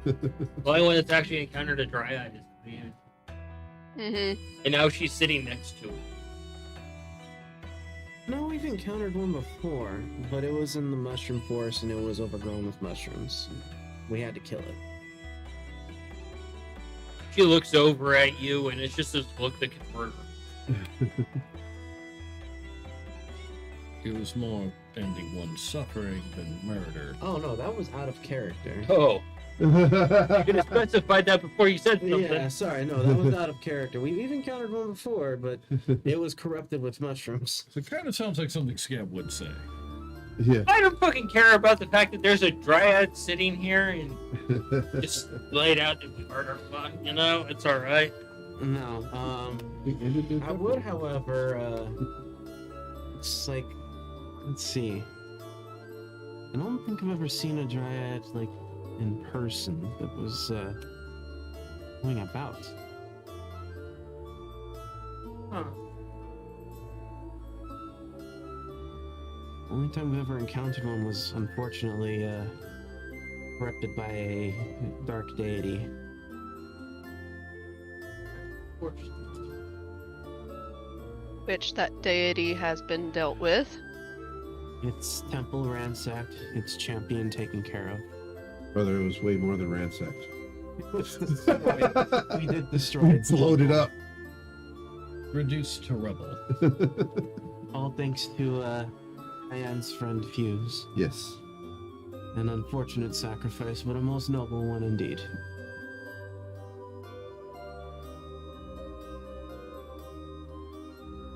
Or an interesting bunch. Apparently, I'm from the moon.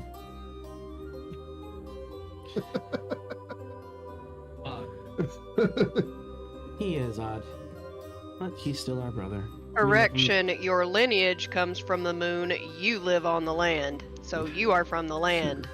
True. And the captain's like, well, so what are your plans on the ship? I spent most of the day helping Tim sort through gears and springs. That was interesting. I'm going to be helping Yarvik when he needs help, and doing anything around the ship that requires any kind of heavy lifting, potentially helping out in the kitchen if it's wanted.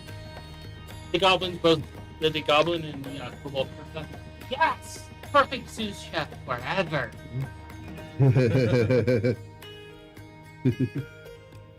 I mean, if there's anything that any of us can do to help out, just let us know.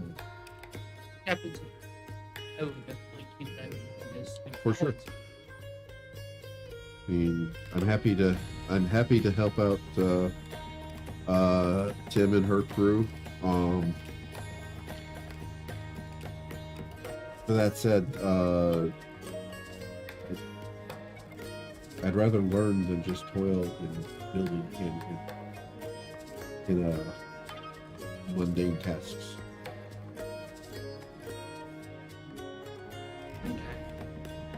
So, for moving this along, your guys are going to have dinner. Basically, and speak amongst the crew. Essentially. The dryad, she's not really eating, she's just present because she's required. She's there for formalities. Yeah. She'd rather be down in hydroponics and wait. Yeah. And we're going to go ahead and take our break at that point. 30 minutes. Get some num nums. Sounds good. 30 minutes, everyone. Yes. Be right back.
One of the weird ones. That doesn't narrow it down.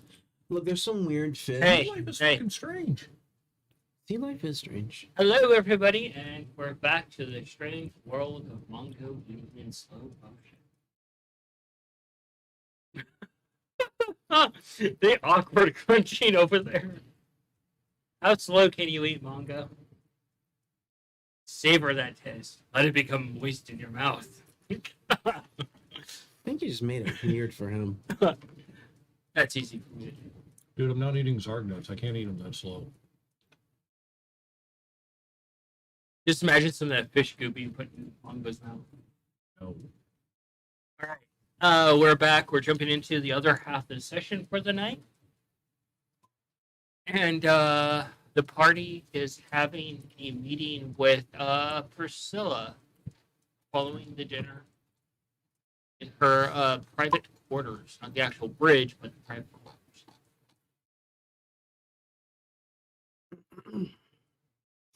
And Cayenne is a fly on the wall. You're probably attracted to all the like interesting things that you're seeing, Cayenne. You can see like various banners of from different countries or different states. I'm assuming she probably also has a couple of trophies from some of the monsters that she's hunted. Oh, but the most notable one is her actual like bed off in the second room that you get a glimpse at, which is basically inside a giant skull.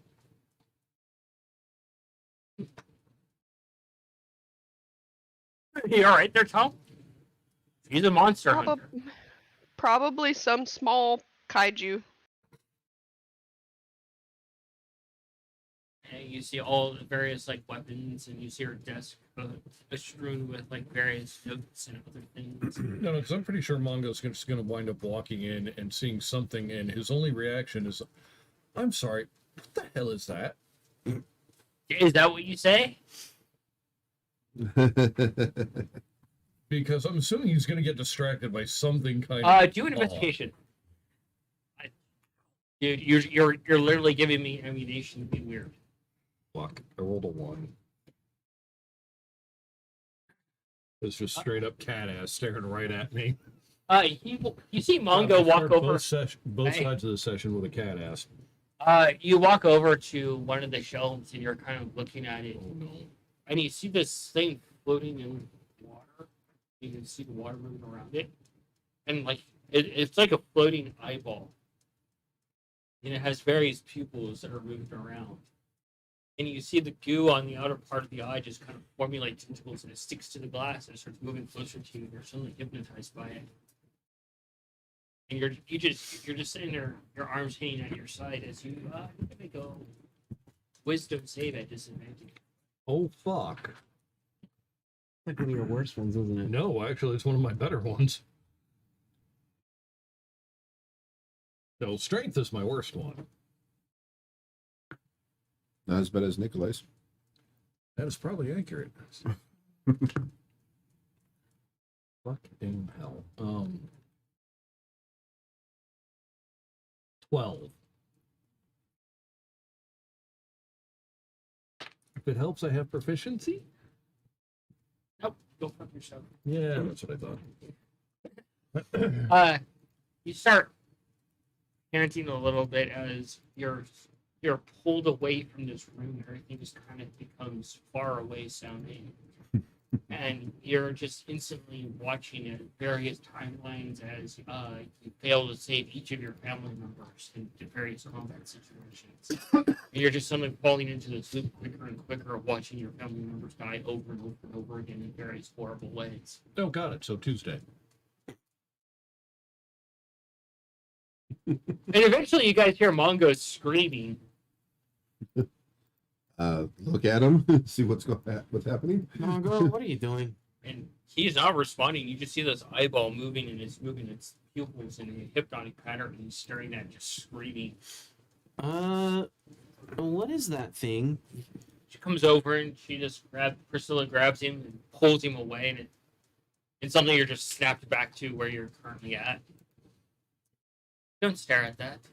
It's dangerous. Duly noted. What the fuck is that? What the hell just happened? That's an Ambrose from the Underdark. You should be wary if you actually get into a horde of them while you're in water. That sounds terrible. They force you to see things related to whatever they are and then feed on it. That one is an Ambrose of trauma, so it was feeding off of your trauma. Oh, fuck it. Put on a few pounds now, didn't it?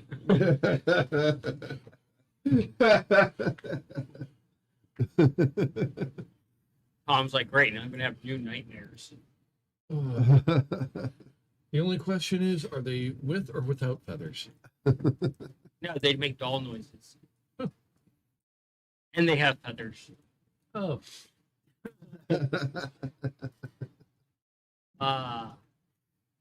So you can talk to Priscilla. Okay, I'll ask her. So, do you recognize that individual in those images? Well, he is one of the pirates. Or was. Was one of the pirates. Was as in he's been dethroned, or was it he no longer exists? Both. oh yeah, he's dead. Well, his daughter.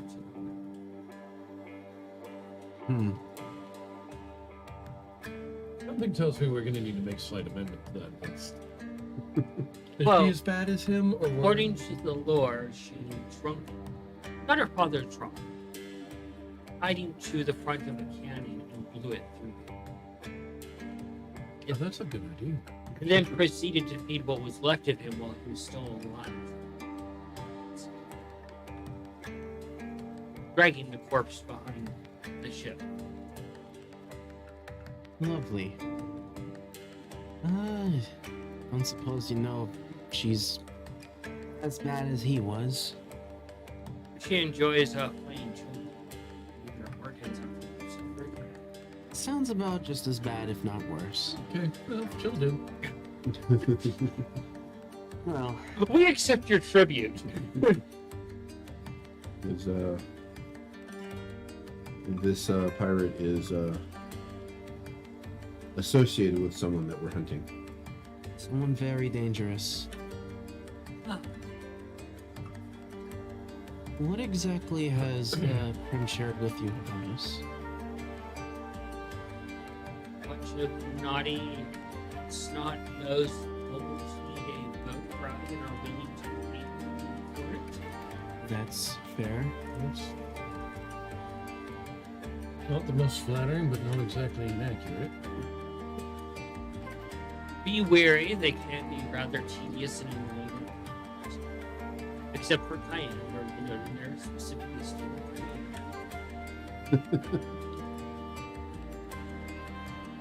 Cayenne just smiles off in the corner. Again. Pretty much. Cayenne doesn't even like mentioning the pirate dude. And now she wants to kill another pirate dude. Or chick at this point. Pirate dudette. Do that. Well, She wants to make an offering of them alive and bleeding to her lady. This one will do. So, is there anything else you want to share with me regarding this individual that you're looking for? Are you familiar with witches? Not a particular T-Rex that be human witch. I'm sorry. Sorry, did you say what? T-Rex there? How badly would they want functioning arms? Let's just say A this. T-Rex witch. Okay. I'm unstoppable! Let's just say the one we're dealing with has direct connections to the downfall of the Obscura. Huh. Don't know of them. Could I? Okay. Okay. It's okay. They weren't very much seafaring. No. Well, apparently Cayenne's mother bargained it with him. him to help protect?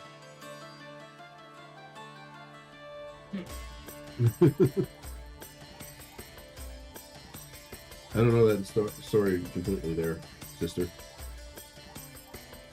Some details have no importance of mentioning. So, details are seen in the Spare Shipper. So I guess it's silence the Spare Shipper. No, No, just trying to make sure that we don't give too much information to put you and your crew at risk. So far, a lot of people we have met that have gotten close to us have been taken down by this individual, remotely even. his agents are usually clad in a red striped cloak. One of those. You've seen them. I permitted one on my ship and then I proceeded to pick them apart. Quite fun.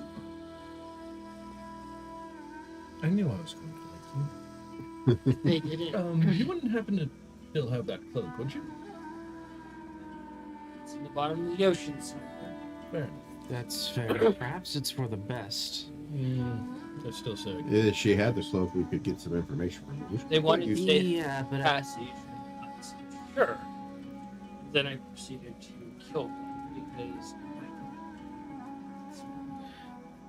it's probably for the best.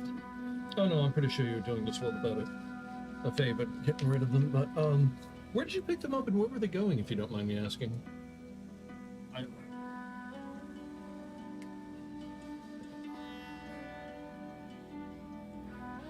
This, well, we don't really know what this individual is capable of doing, so maybe it's a good thing that cloak is no longer aboard the ship. But have used it to possibly scry upon anyone or anything, and we don't really know the full extent of what they can do. All we know is that they are very dangerous and they've done terrible things to incredibly powerful people. Number one on the old hit list.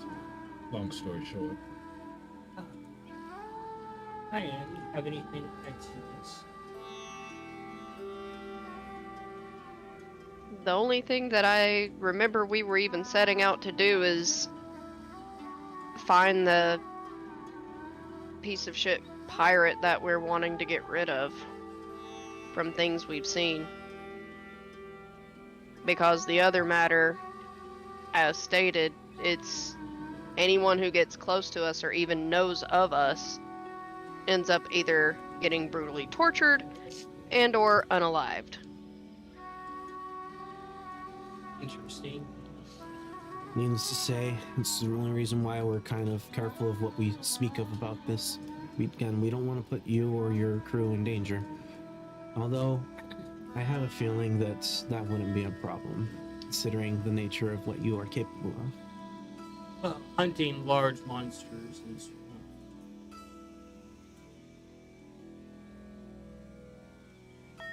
Well, the individual in question is not a large monster. Hey, Tom. Join our canon. He may not be physically large, but trust me, he's a large pain in the ass.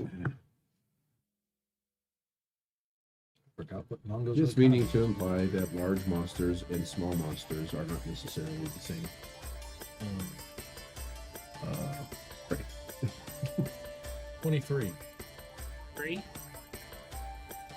As you're standing in her actual perspective, some serious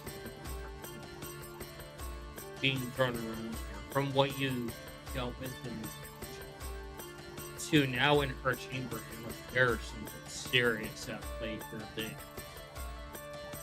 you're trying to put your finger on it. You're like, this is some sort of enchantment that I've never encountered before. Yeah. Or enchantment group that I've some sort of safeguard or some sort of defense, some sort of weapon. I don't know what's holy shit. This is making your arcana sense tingle. Oh, good. My Mongo sense is tingling. Your Mongo tingle? The Mongo team. hated that one. It was funny. While aboard your ship, we do intend on doing what we can to help where we can and how. I may not be exactly large enough to do most things, but I will do my absolute best. She You looks need so. anybody monologue So that? you're good at bait. Oh, very good. This guy can take a fucking hit. You have any idea how many branches has gone through him? As much as I hate to say, I think that could work. As a Blade of Bahamut, it is my duty to essentially deal with the wicked. Be they monsters or, of course, individuals in the guise of monsters. It's kind of, as we're talking, just not like rudely or anything, but just kind of go around the room. Just kind of, I'm just going to sound like such a fucking hippie right now. And feel the energy trying to narrow down on what the fuck is just setting off the Mongo tingle. She looks gotta find a past better the name group for and that. she looks over at you and she's like, "You okay, little one?" Sorry, there's... You have got something very serious fucking going on in here, and it's just kind of... Distracting. As little. you say, there are things that you will not discuss. I totally That is fair. Tom's like, "I'm gonna ask you about this game." I figure she's probably got a couple of things up, so that way nobody can fucking scry on her room. Oh, it goes way beyond that, bud. Oh, I'm sure it fucking does. If Mongo's going... Like, if his Arcana sense is fucking going off passively to the point where he's getting actively distracted, yeah, no, something fucking serious is going on. It's just like walking past one of those like static electricity fields and all your birds just standing. Yeah. It's been like this entire time we've been in this room. And it's been throughout the entire ship. It's just concentrated here. And just to provide Chris with some information, without giving her too much information, basic questions are along, or comments are along the line of like, the monsters that you hunt, are they genius level creatures? It can be of any intelligence. Yeah. This monster that we're hunting is genius level, which makes There the are difficulty. some creatures within our old scribes that I've read about that can simply hold this entire planet, as they call it, like a map. Tom's brain just went open a little. Damn. Very big critter.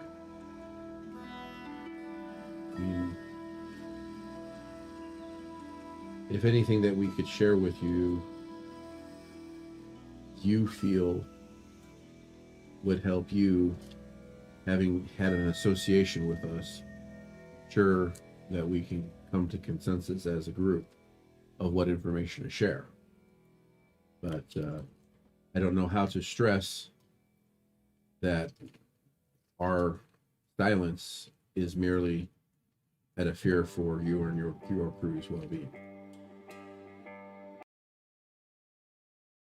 So, with that, you have a little bit more conversation with her, more passive about like some of the trinkets in her abode, and at that point, they're going to just get out and start getting antiquated with the crew, go about their things. Appointed. Cayenne, you probably find yourself down in hydroponics with the Dryad, and you're just seeing all this exotic. It's almost like walking into a jungle inside of the ship. You can't see into the hull or anything like that. It's just all overtaken with various kinds of plants. I like this. I don't have to see any ocean. It's humid. It's slightly damp. Hey, it's like being back in Georgia. Yeah.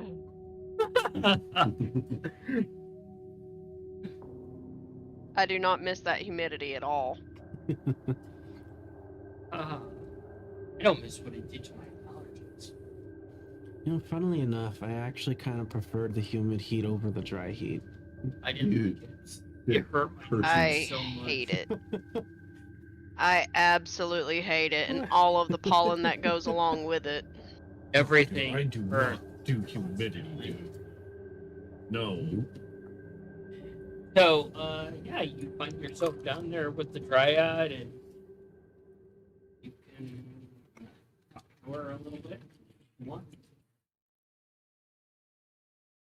I think basically I would respectfully ask them what brought them above the aboard the ship to work with hydroponics. She looks at you, and she goes very still, and she's like, I wanted to see the world from a different. That's respectable. And to gather seeds from various places that no other Dryad will travel.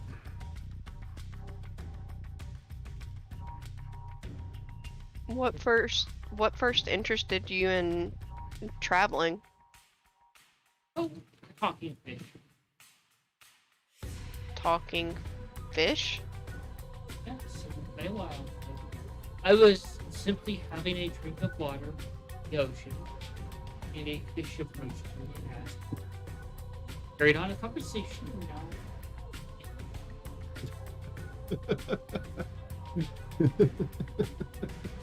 I've never met a talking fish before.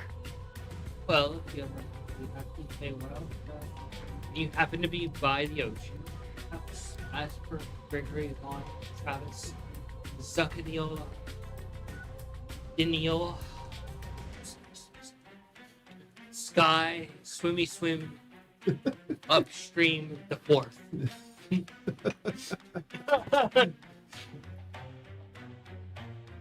They probably will not remember their entire name, so if they answer to Gregory, I will definitely call out to them as such. Tom, If I could remember all of that name, I'd probably say, what a great name.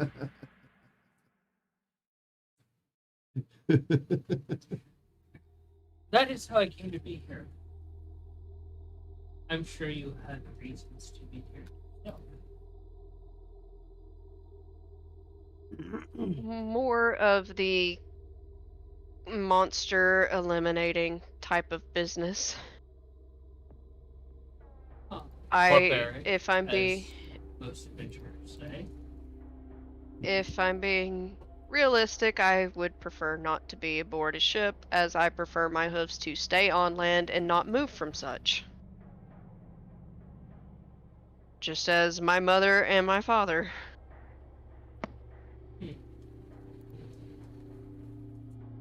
Dryads are usually stationary as well, but here I am. You are. I'm here merely because if it weren't for my help and at least one of my brothers, most of the fighting wouldn't get done at all. As you're talking to her, she takes her hands and puts a plant in it, motions for you to plant it. I will help her plant. Yeah, if you want, you can do it in nature. Ooh, you have that seed bag. Maybe you have a seed in there. You can pull a seed out that she doesn't have. I have got an Pulling a 8 for seed out nature. That she already has. Probably. What was that? I got an 8. Consider you've got the seed. Yeah, you're just kind Yeah, of it's like, on every plane. So. it's a little bit like the poison ivy effect. You're like, oh, planting the plant now. I'm not even going to question this.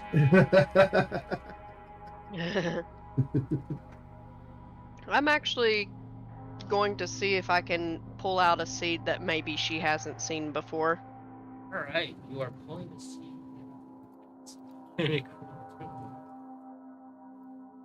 Inventory. Do. Oh yeah, don't you have to pull out your Where the hell did you go? supply card? It Oh, yeah, yeah, yeah. is basically it just says once per day you can reach into the bag and withdraw. No, that's wooden figures. There it is.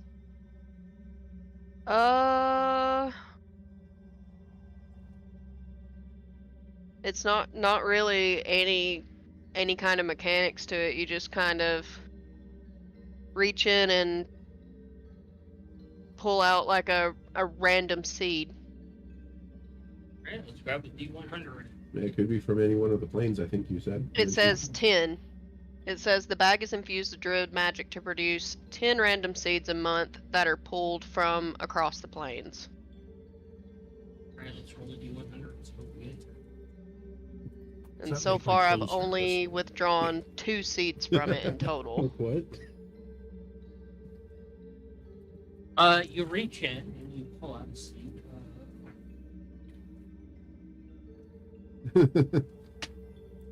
That's when I think it was from the fire plane, right? You reach in, Cayenne, and you feel something rather cold.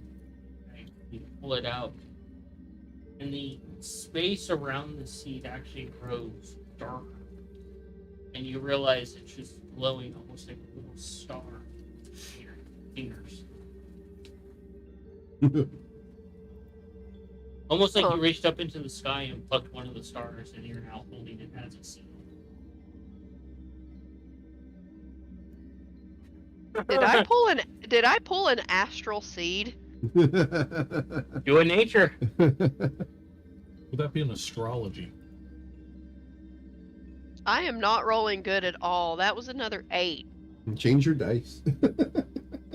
I'm using digital dice. I know. Hey, so it would be a straw seed.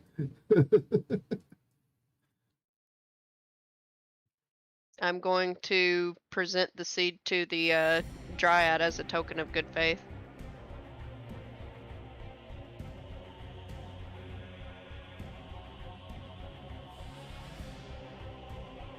Did you hear me? So you're gonna give her the seed. Mm-hmm. I figured that she would have more knowledge on what this seed could do since we're going to be on the ship for a while. She takes it and she's looking at it in her fingers, and she's just as baffled by it as you are. And she hands it back to you. You take it. Are you sure? Very much. I will place this seed in a safe place until I find out the proper way to plant it. How do you plant this? Is there a way to plant this? Do I need to go to the astral plane and collect a certain type of soil or something? What do I do with this? How does one do this? What would you get up Probably at some point in time go talk to Naz. to? Okay. Or at least drop a note saying, hey, when you're not busy. You're able to catch up with her. She's up in her navigation thing, her navigation station, and you just walk in, and you see like this massive like star chart, and you see it just shifting around and moving. You can see maps moving across it, and it's just like, and you can see the room is almost like a giant compass in itself. You can see the ley lines and everything light out and changing. Oh, wow. You're seeing what she has to do to basically keep the ship safe. Yeah, I wonder if it's safer to avoid ley lines and being in the ocean than it is in the air. So go ahead, Mongo. Probably just go up to the door. Like, oh, I'm sorry, you look very busy. Oh, no, I'm just checking my notes, that's all. I've already set out the course.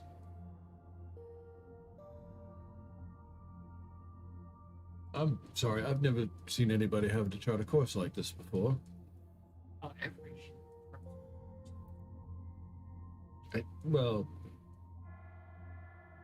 considering how many ships I've been on, this would be the first. Well, Oh, you see, this is the course for the material. Of course, is for the plane, elemental plane. Love it.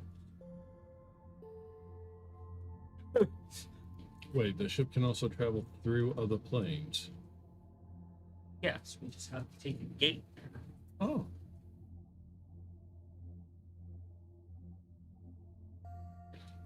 Shit. Yeah. So this trip so far has been very educational. I really appreciate this. Don't forget your bath. Always in. Never want to go home Dutch Town. The bathrobe is way better than a towel.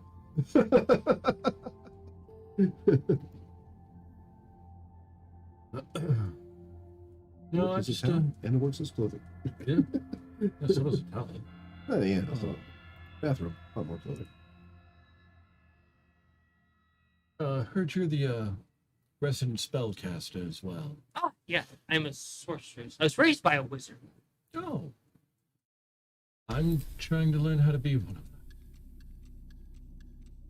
Seem to be outfitted to be a wizard. Working on it. Well, it takes a studious mind to be a wizard, and you seem to have a fairly studious mind. How can I help you?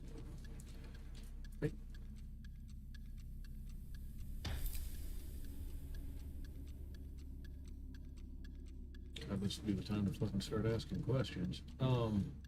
Words, man, words. Said you were raised by a wizard. What was his specialty, if you don't mind me asking? Oh, his specialty was divination. Divination? Division. Oh, Division. That would be an interesting school of magic. it adds up. What exactly division school of magic do? Divides the enemies into pieces. Yeah. Well, possibly Anything? evocation. Yeah, really anything to do with reducing something. Yeah. Into smaller parts. What were they like? Odd. It's hard to read as they were not. Their heads were always in the stars. Deep.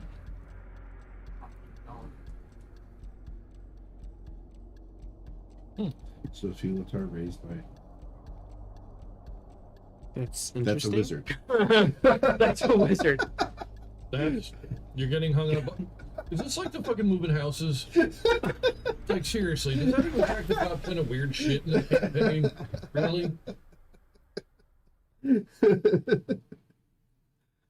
It's just just a fun combination, that's all. Yeah. Not weird. Weird in the literal sense, like unusual, but that sense.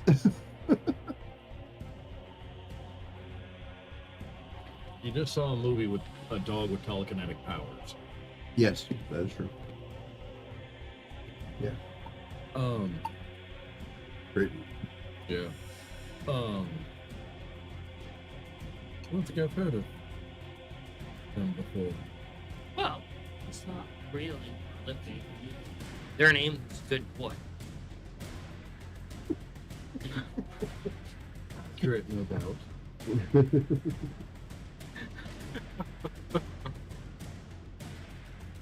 Tom's like, I'm so broken right now. Probably ask if they're the same one that made pies.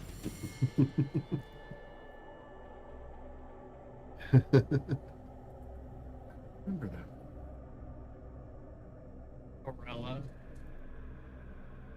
And play the month is the best. A good boy. Mm. The goodest boy. You know,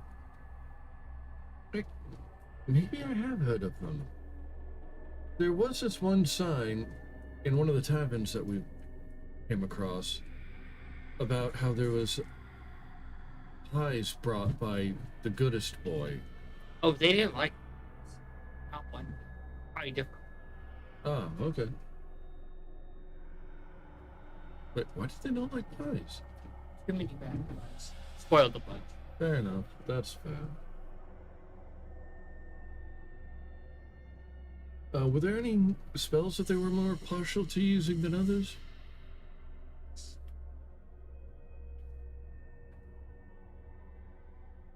One second.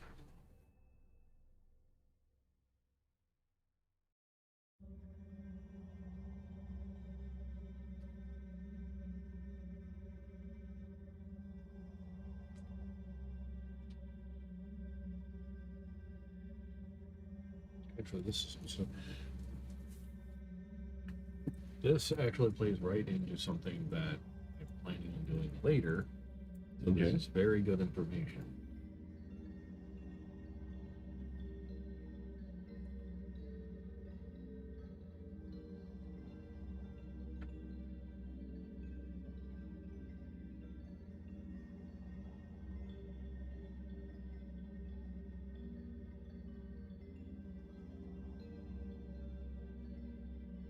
They start looking around in their actual area. There's a hammock there. Obviously, they tend to sleep up there a lot. Yeah. And you hear them rummaging around scrolls and stuff. They eventually come back and hand you a scroll. I start to look at it, not just find out what it is. Arcana.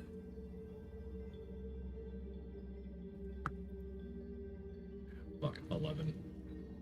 You look over it real quick, and it's the spell Commune with Nature.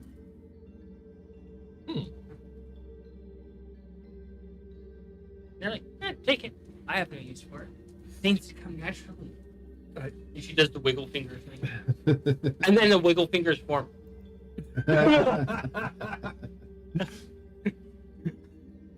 As a sorcerer would. Yeah. Especially a Feywild one. Yeah. All right, now I got her responding kind. Okay.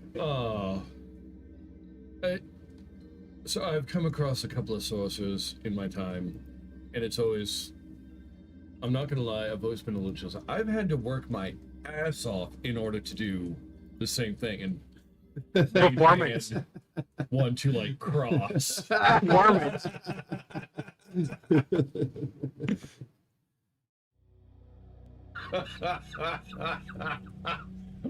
Wow. Teach me the wrong goddamn lesson.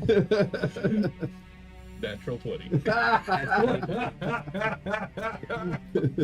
Not the wrong lesson. That's the right lesson. As you do that, she looks at you and she's like, well, I've got things to do. She claps her hands and you just fall through a dimension door and land on your bed.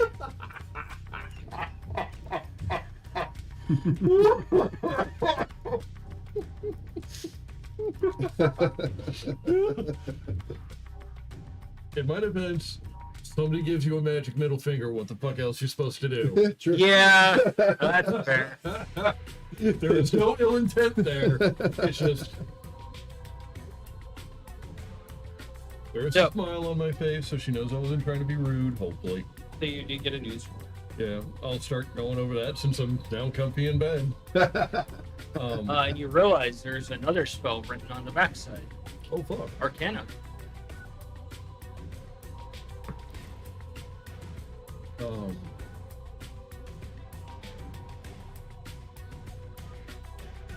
24.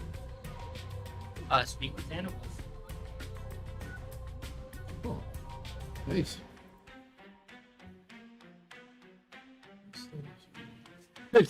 Questions Tom has. yeah. Scav, what are you getting up to? Well, I would have made sure everybody got their copy of the map before we split up. After that, kind of get a feel for the crew, meet them, understand a little bit more where they come from and such. You find yourself in a peculiar situation. You're dealing with Jared. He's like, Why did the music get so ominous all of a sudden? You want ominous? She'll push the ominous button. hey, you're roll a strength. Oh. Okay.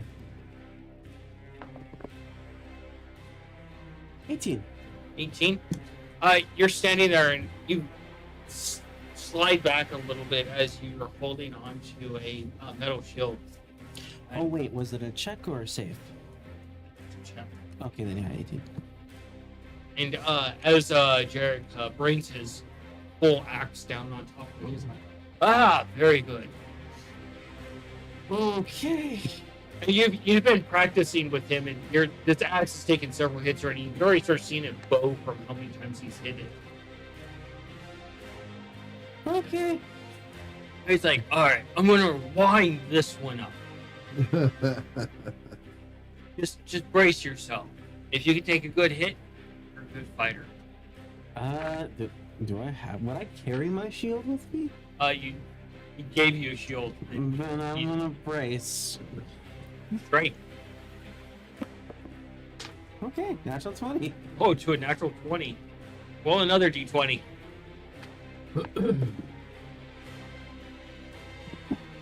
19. Roll another one. What the hell? How about you just go off a strength modifier? 19 again. What? 19 again. All right. So you hear him. You hear him moving a little bit, and you want to look past the shield to see what's going on. And as you start to get curious a little bit, you brace yourself. You hear the hammer hit the shield, and the blade comes through and nearly catches your nose as it's stuck there. And your arms are just shaking from how hard you hit it. Who's swinging this, or what is swinging this? Jarek, the dwarf. Okay, the dwarf. Head of security. Yeah. And he pulls the axe out and he looks through the hole and he's like, so close. He's like, I'm getting soft in my old age. And you're like, this is soft? This shield almost looks like a taco from how hard he was hitting it. Dwarf or dwarf? Dwarf. Dwarf. For the second time. It's hard. Here, dude. See, I'm not the only one.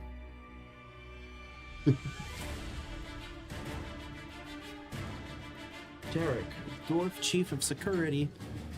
Okay. How hard are you swinging that? There's no way that you're getting soft.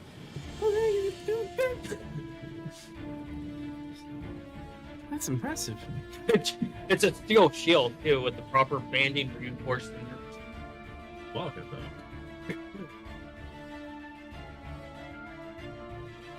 Yeah, no, that's impressive.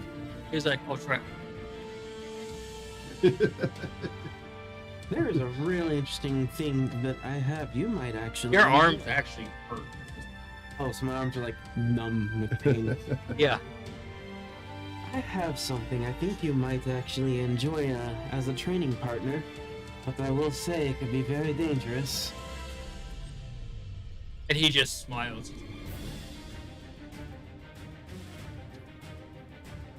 Is there a place? You're flirting with him. No. Is there a place we can safely set up a like training or sparring area that won't cause damage to this? I don't. The captain's ship. It might be best not to bring it up, but in my possession is a unique training dummy Tell me. that fights back. Is it equal to wrestling with an older giant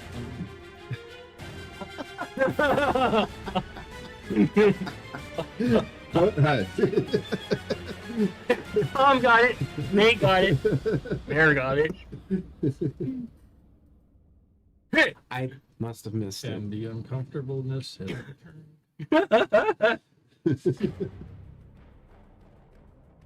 I think Manny legitimately did not hear the word. Yeah, you I said. actually missed it. Oh man. Hey Tom, you want to fill him in? I didn't hear all of it either. I just heard enough to get uncomfortable. Oh, he's asking if it's equivalent to wrestling with a older giant woman. Oh. Throw me like a stone.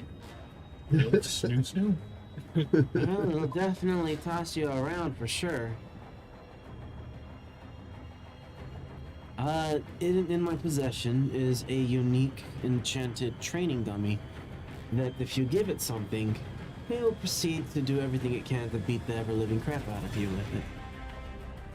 What about it? And it's death breathing. I don't know if that would be a good idea.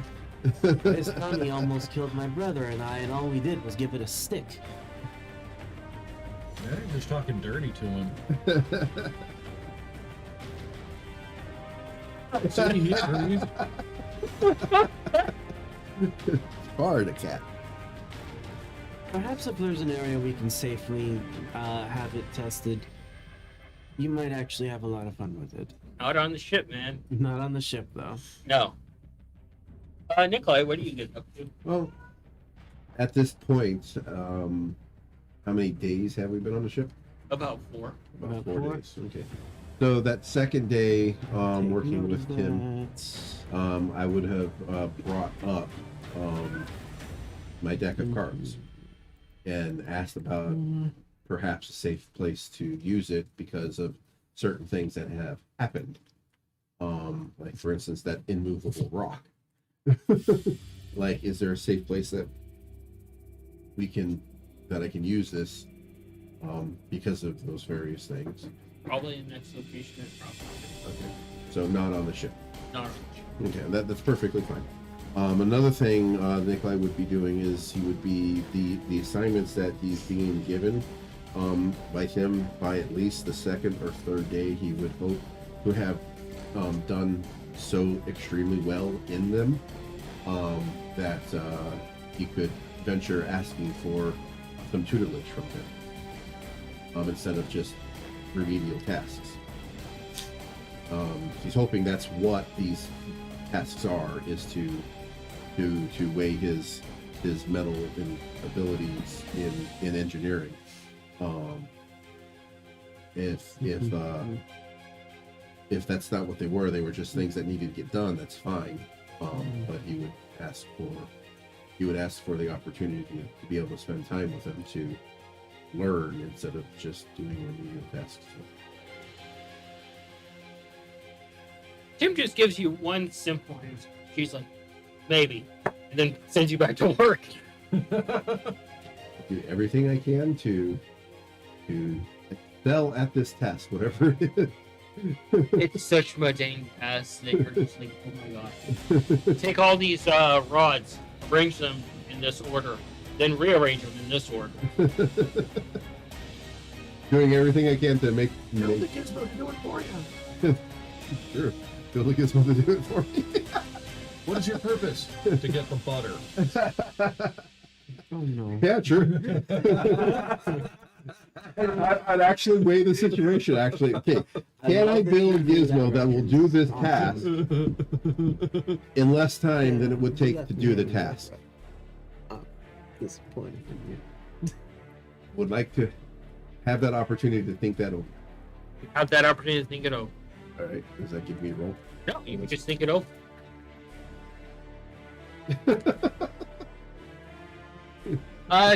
Diane, you do find time to actually talk to Priscilla. A mano a mano. Alrighty. Basically be asking her about more things about the Circle of Monsters. What sort of things? Basically what that entails outside of monster hunting. She looks at you. She's like, well, it entails essentially keeping the checks and balances of monsters in order. Usually it's looking up on the world and just to make sure that they're still asleep. Also educating others on large beastlies that look like they. Sometimes the mountain isn't a mountain, she's asleep. Huh? Could she wild shape into kaijus? Imagine it's probably beyond almost any NPCs. The art level. Very peaceful. So yeah, you have that knowledge there that, and she starts, showing you various different kinds of creatures that she's come across. That she's actually kept journals of all of her. Have you ever made a powerful ally in any monster you've come across? My shark's mother. I'm very curious as to what she looks like and how large she is. Well, she has 6 eyes and she can swallow the ship whole. That's Okay. That is a very big beastie. Big danger fingertips. And So swim is- in an elemental plane of water. So your companion here is going to get as large as her. About half her size. What I don't remember exactly, but what type of beast are they? I obviously know they're a shark, but I know that there has to be a name for them. Actually, I think I have that information. Because I don't think it would be a dire shark, would it?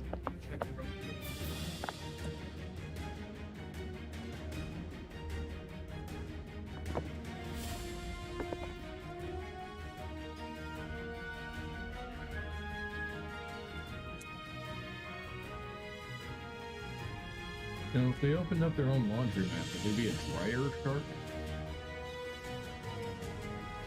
You know, I know where you are after the stream.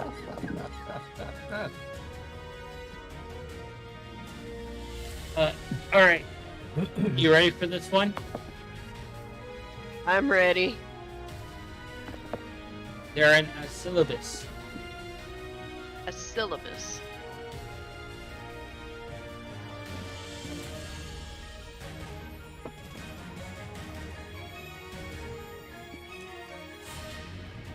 You don't hear me? What the heck? I can still hear her. I think I got it wrong. I dropped out because I pushed a button on my headset. Yeah, I got it wrong. Phone is still in there. Okay, say that again. I said, that's very interesting.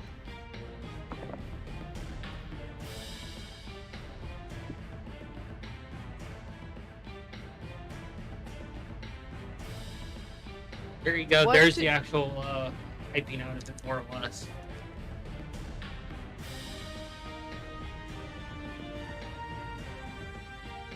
I love that the end of it is literally bus. I mean, they're about as big as a bus. Yeah.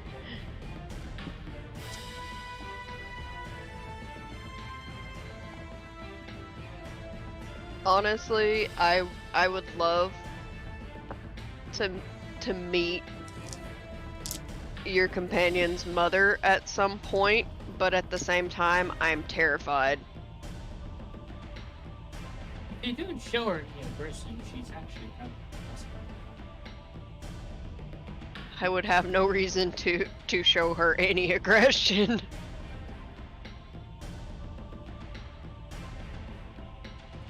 What does she typically eat?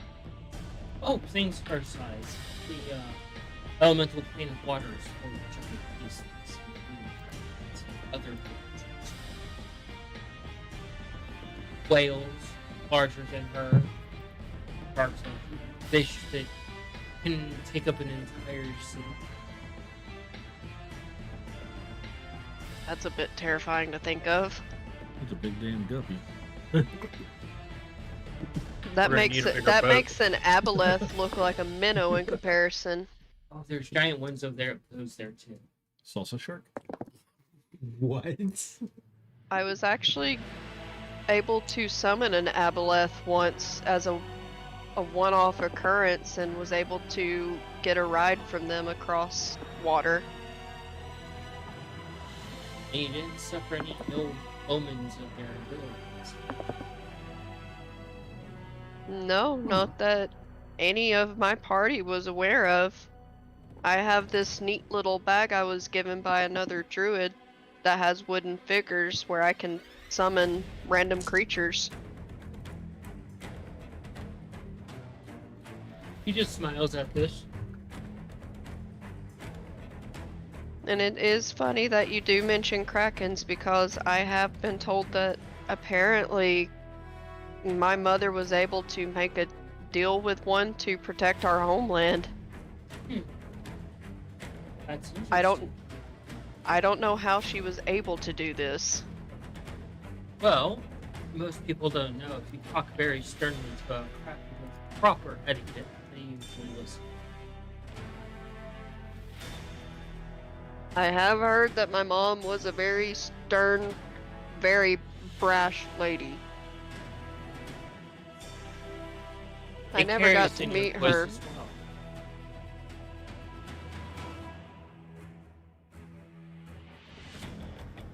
I do hope that one day we're able to meet the Kraken that is protecting our homeland. Hopefully they're able to work with us as well as they did my mother.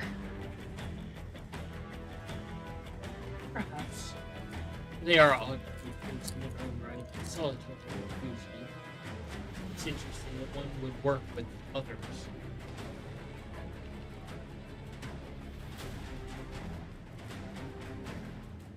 What has been your favorite creature to come across? Essentially it's referred to as a but it is a giant swarm of clumps.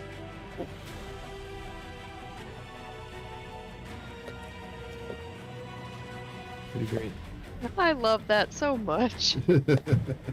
A colony of clumps in a scientific term. A school I of have clumps? met a flump once, and they're a druid.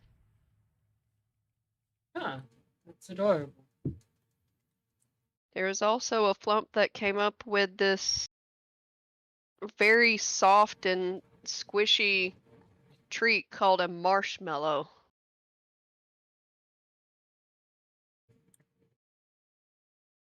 A very odd creation, but very sweet and enjoyable.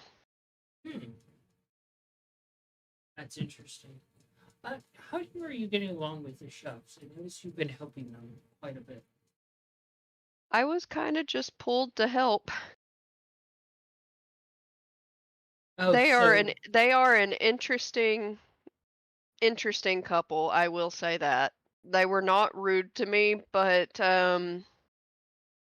I don't think they are accustomed to druids because I literally stood there and watched in I don't know what kind of mood you could describe it as, but they took a pot of crabs and said, "Scream, my children," before dunking them in boiling water. oh, that's about normal for them. They do that with all sorts of things. I've never experienced that before. That was a whole different level of chaos that I've experienced. They have livestock aboard at one point from one of our stops, and they proceeded to walk around the ship, celebrating the animal before its passing, saying, "Soon, Bashy Brashy, its brains. Sleepy, sleepy forever," it goes. Okay then.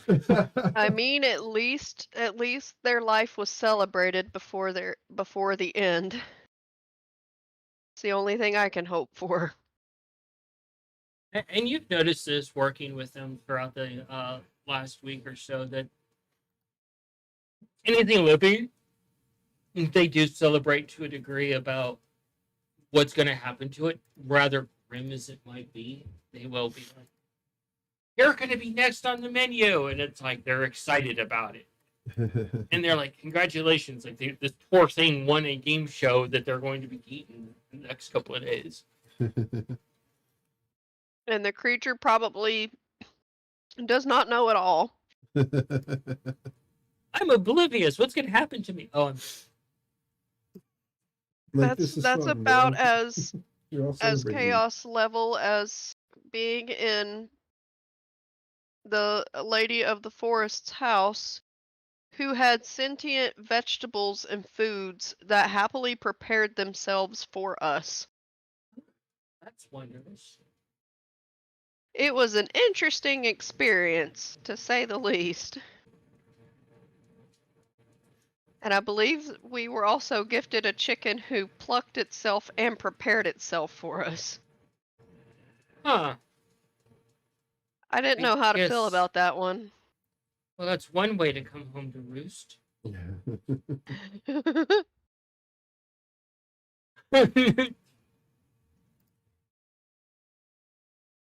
In our travels while we're heading to the next town, what creatures would you recommend that we avoid?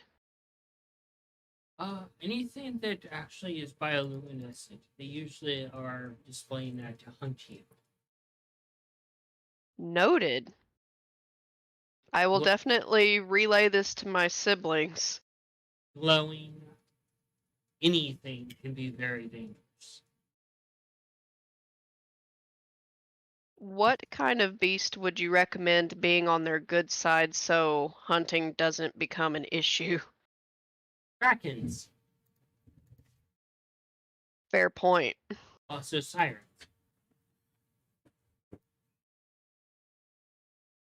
Are sirens in this universe more of like the mermaid kind, or are they more like the harpy kind? Both. Depends which ones you run into. Okay. I just wanted to get that clear so I have a mental image.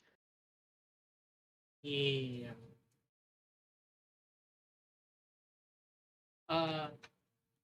Nate, you're left some scrap to build some religion green. Oh, cool.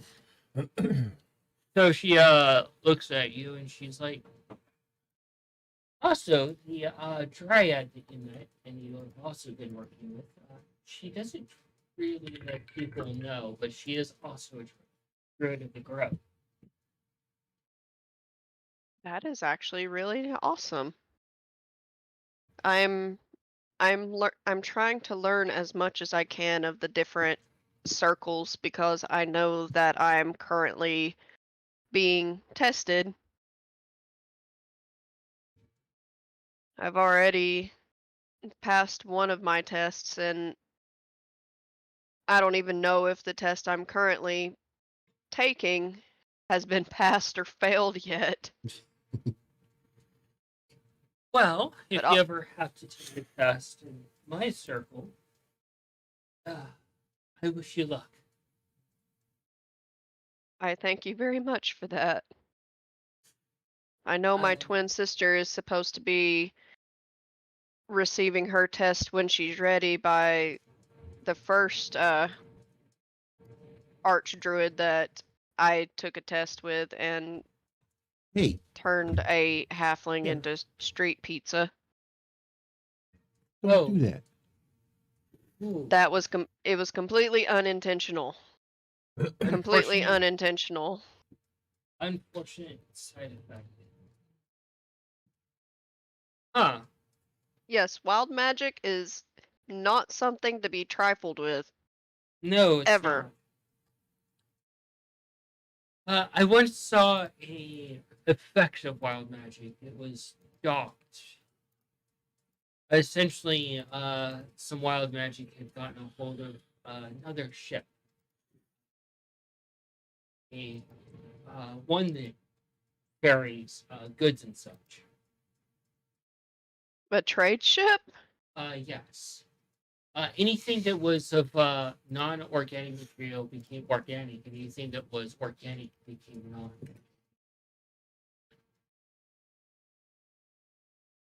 That sounds terrifying. They mistook it as a victim or creature at first, but then soon realized the horror once they got aboard. Mm. Tom was utterly just.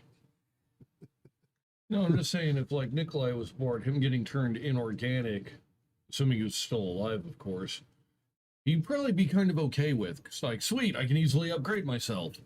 But then you think about his Reachmad, whatever the fuck, it's some really creepy Fleshy thing. Frankenstein on meth bullshit. But that leads- It's kind of not okay. That leads me to believe what kind of inorganic material would Nikolai turn into? Would he turn into stone, metal, wood? I don't know. Well, we already know Scav would turn into a brain cell.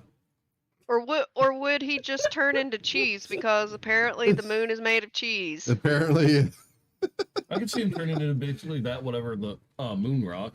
yeah. A giant moon rock. Regolith. Turn into rock. What'd you get? 17. What are you gonna do with this? Well, the intent was to determine whether or not I can build a machine that'll do this task in less time than it would take to do the task. Okay. Simple sorting machine, essentially, what it would be. So, and if I can, I will. All right. So she shares that wonderful experience with you.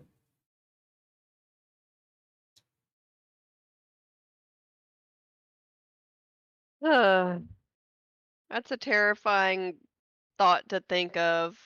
Organic material turning inorganic and inorganic material turning organic. Yes, there were no survivors. Except for the ship. It became a thing. Would it be alive, or would it just be a? A floating thing of flesh. I don't know. A construct of Well, just like if you just took a bunch of meat and loot and if it was stapled made out of wood, then it would already be organic. but it would just be like planks of meat held together with like bone screws. And it sounds even more horrifying the more you get into it. Yeah, no, that's just there's no good spin to put on this here. Like the sails are giant transparent meat flats in the stretched thin. The sail's just yelling, "Moisturize me!" Moisturize me. Oh God. Oh no. Lotion on the skin or it goes back in the ocean. I think the last thing that Cayenne is probably going to ask Priscilla about is places she would recommend in the city of the Sea Elves, like visiting, and what would be appropriate to do in that city and what would be inappropriate, aside from what was spoken to about at dinner.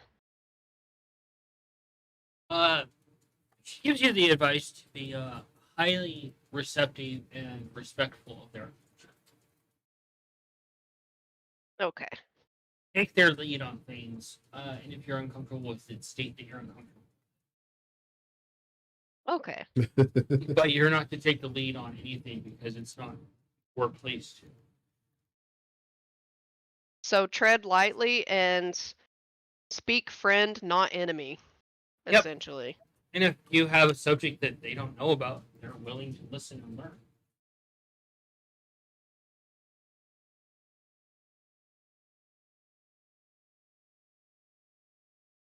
So, wow, there is a. Still talking on this.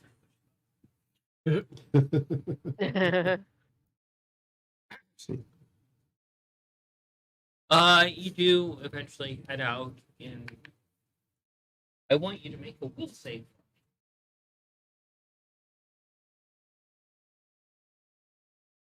We'll save. That's wisdom, yeah. Yeah. I'm Just making sure. Did you forget you have That was a 9. a 9? Your Yeah. dice are hating you tonight. Everybody's dice seems to be on one except for me and Manny. I'm okay. I have I rolled a 14, natural 20. That's 15, like really 17. fucking high for me. I forgot about that because it never happened. That's It's still impressive that he did though. Like I haven't rolled very on low shit today. No. that doesn't matter. Rolled it mattered average to you at that time. for me Average. today. I roll high when my dice can teach me the wrong lesson. That's why you should play your character completely not the right way. That's what he's doing with Mark 3. I mean, Caution to the wind, complete asshole playstyle. he is playing he's playing a wizard as if it's a bard, though. It's pretty impressive. Cayenne, you find yourself asleep in your bed, rolled up with Feisty. Standing in that weird hallucinatory forest again. Okay. She's like, damn it. I'm not see. safe. How am I gonna get fucked with this time?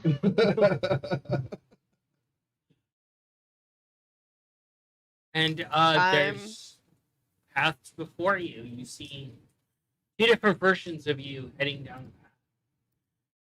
One goes one way, one goes another way. Do I notice any differences of the versions of myself? Perception. Let's see if my dice behave. Natural 20, so yeah. Nice. Stumbles through life, excels in dreaming. That sounds about right. I mean, druid. Astral plane. You definitely notice that one heading down one path is a version of you of peace, and the other one heading down the other path is a version of you of war.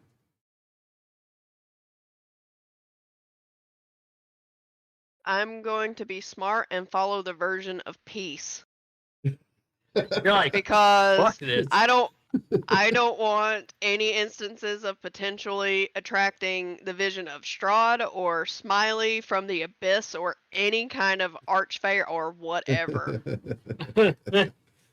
I do not want to be on the radar of anything bad. So you head down that path, and it seems to go on forever as you're seeing in the reflections of water and the leaves and such.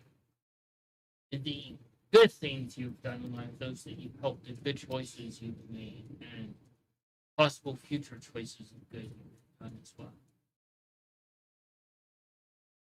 And eventually you get to the end of the space, and as you're standing there looking at this large open field, you look around it a little bit, and then you just feel like really instant sharp pain.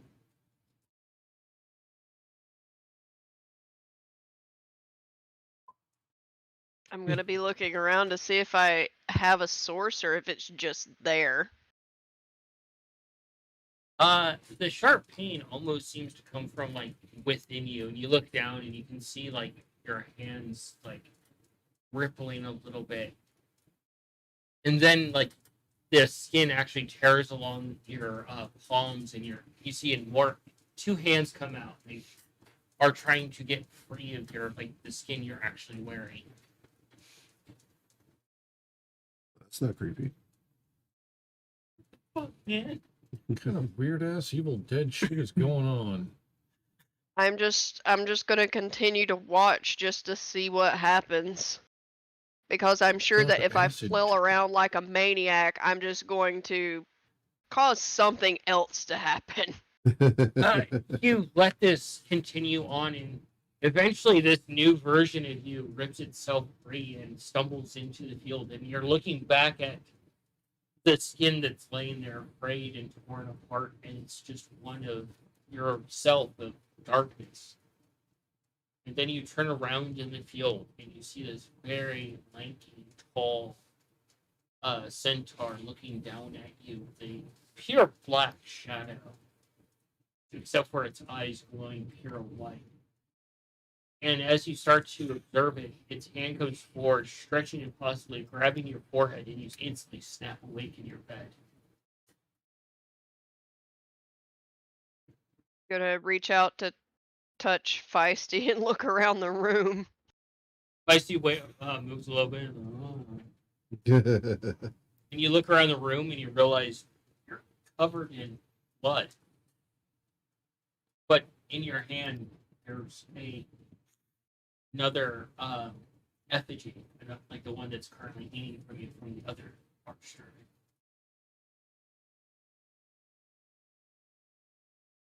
Did you just pass your test? I'm going to look at this effigy extremely confused at what this means. Did you also just grow like 2 sizes? No, she's the same size, but this one is like it looks like a little bottle with like a black liquid and these specks of white floating around in it. Huh. I'm going to secure this very gently on my headdress. As you sit there in utter confusion and horror about what just happened.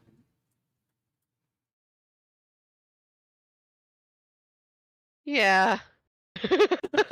And Feisty just rests her head against you and goes, I sorry for waking you, Feisty. I had another odd dream again. I don't know if I just passed my druid test or if that was just a very vivid hallucination. It was moist. It's something interesting, that's for sure. Paul looks concerned. The fact that she's sitting there in a bed that's just soaked in blood. And doing nothing about it. Another day at work. Druids. They kind of Do I embrace the have yuck. do I have any new scars from that encounter at all? No. Or am you're I just covered in blood? You're just covered in blood. Do I look like the Carrie scene? No, you look like the elevator scene from Evil Dead. Oh my god. That was such a good movie. The fact we watched that before going to bed, though. We did. Like, was that a good idea? My brain was going with so many theories. I'm like, but what if? Oh, but what if? No, that wouldn't work. Oh man. Wait, people go to bed without doing that? I usually do it for a good 2-3 hours before I actually enter REM sleep. Don't worry, Tom. The evil dolls watch you sleep. What do you think? So I got a did that bunch mean of that I autobots passed nearby, my so maybe druid they can take test? care of them? Huh? Did that mean I passed my druid test? Possibly.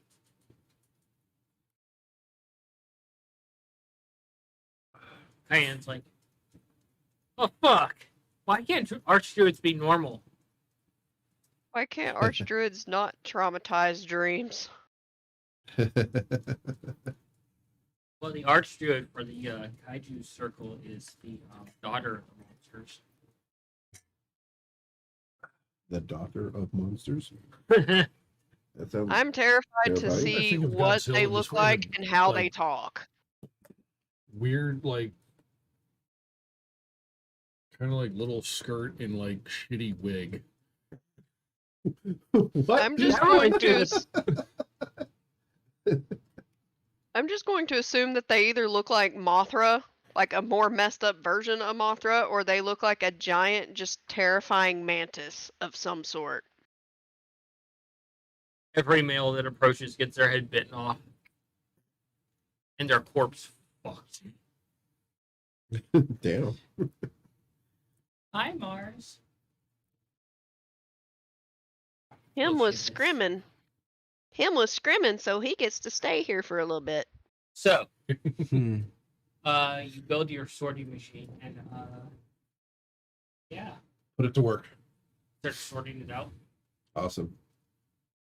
The machine looks over, turns to you, holds up 2 of them. They're just ever so slightly different. Wow. It was able to sort that well. Make the choice as to which one it needs to go to. Or the machine. Just- A very simple machine. Turns back around. All right, let it go to work. And Tim comes over. Eureka. yeah, a little bit. No. Hmm? Eureka. Eureka. Who's Eureka? What's Eureka? What? I made that. Eureka would be like that. As simple as it is. Who's Eureka? Carl's wife. You know of Garl. He let me see my mom in the afterlife. And he fixed my goggles. And he made Ace cool. Sure, kid.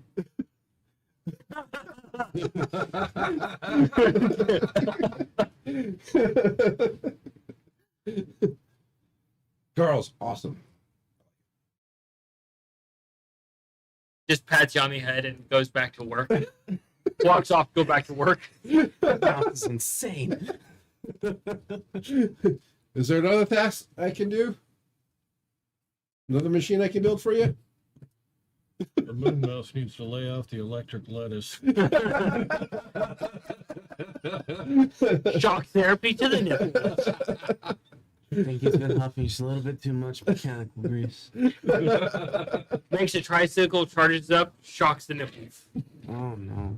Harder! I must pedal harder! I wish to learn from.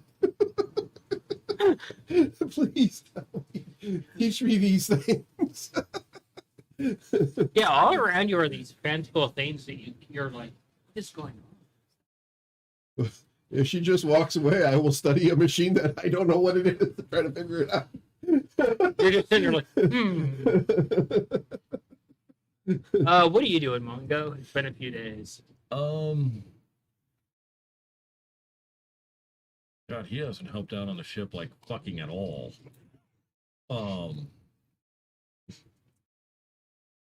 Try not to bug the captain, but go up and ask her. It's like, how can I help?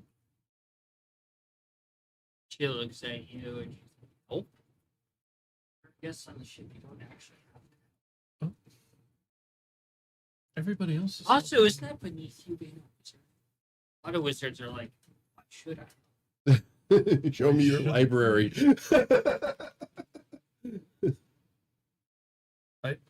with the right spell set, I can take care of half of the fucking things that go on here. With like the wave of my paw and make everyone's life easier. Why wouldn't I? Because things are very intricate and magic can't fix intricate things without Actually, knowledge. is the answer for everything. With respect. With respect. Like I said, the right spell list. But I mean, some of the things that I've done, if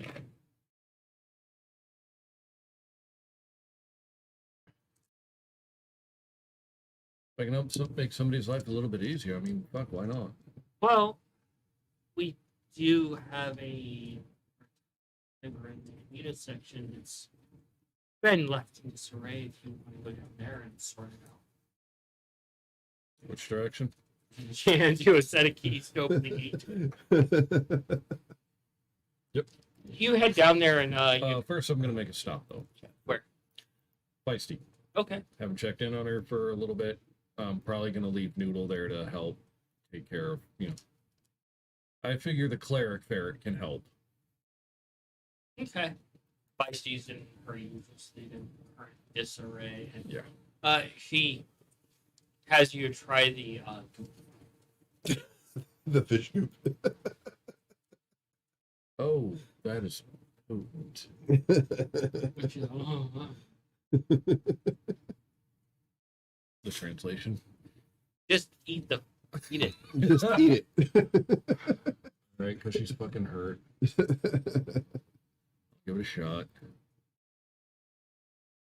It's almost like Sitting out for days.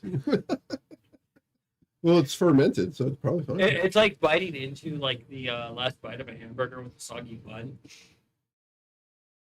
greasy cheese, just all that weird combination of things, and you're just like, oh. It's like an old soggy gas station burger. Yummy. Hey, Yeah. some gas station burgers are actually not that bad. Yeah, I had a, Really hear hungry. that. I actually had a barbecue brisket sandwich from QT. It was actually not bad. Oh, Yeah, it's it's like that last bite kind of only works when you've had the rest of it. Yeah. If the whole thing is just like that, it's like, ooh.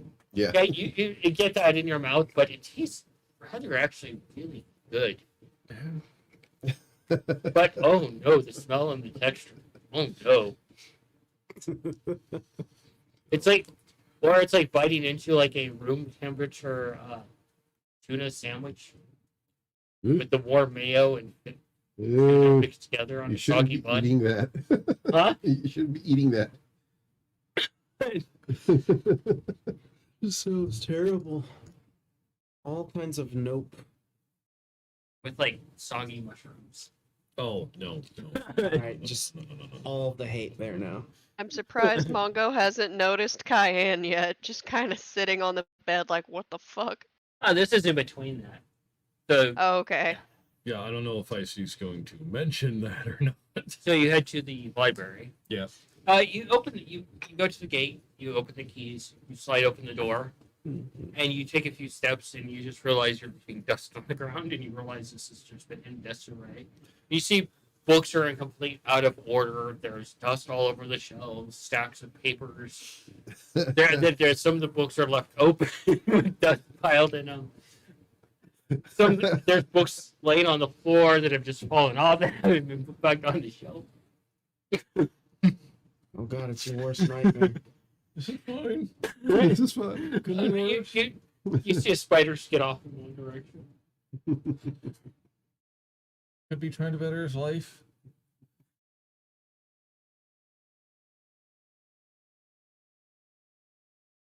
For me, it's a small little library, but man, is it a mess right now. Look how. That button. That button. Come on in. You're set on the task of sharpening swords for an entire day. Definitely would check up on Feisty first, make sure she's okay. But yeah. Alright. Guess I'll tend to the blades. Just I can. How much can I upcast prestidigitation? Just get rid of all the fucking dust. do a perception. How many days has it been, by the way?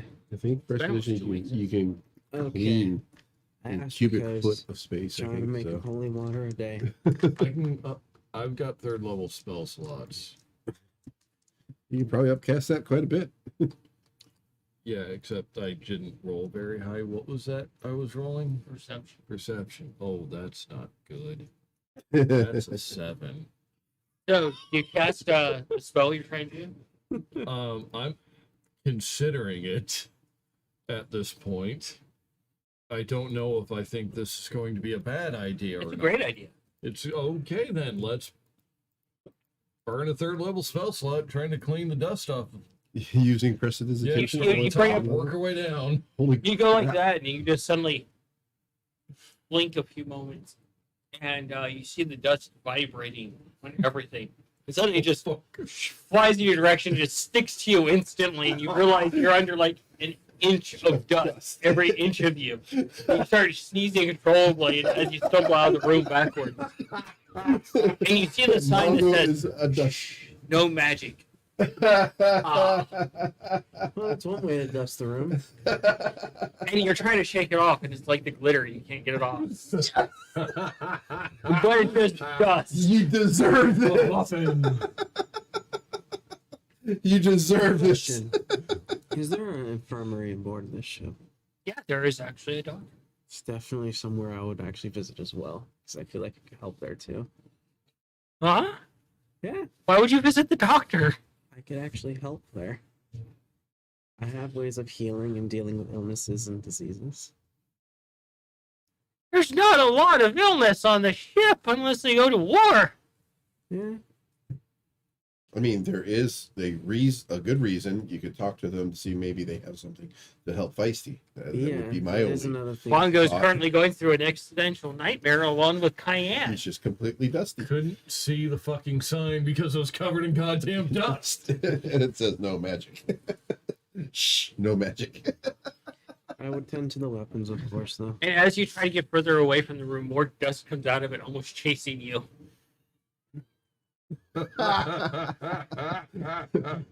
So the library, I know the library wasn't dirty. It's just a dust me feet that runs the library.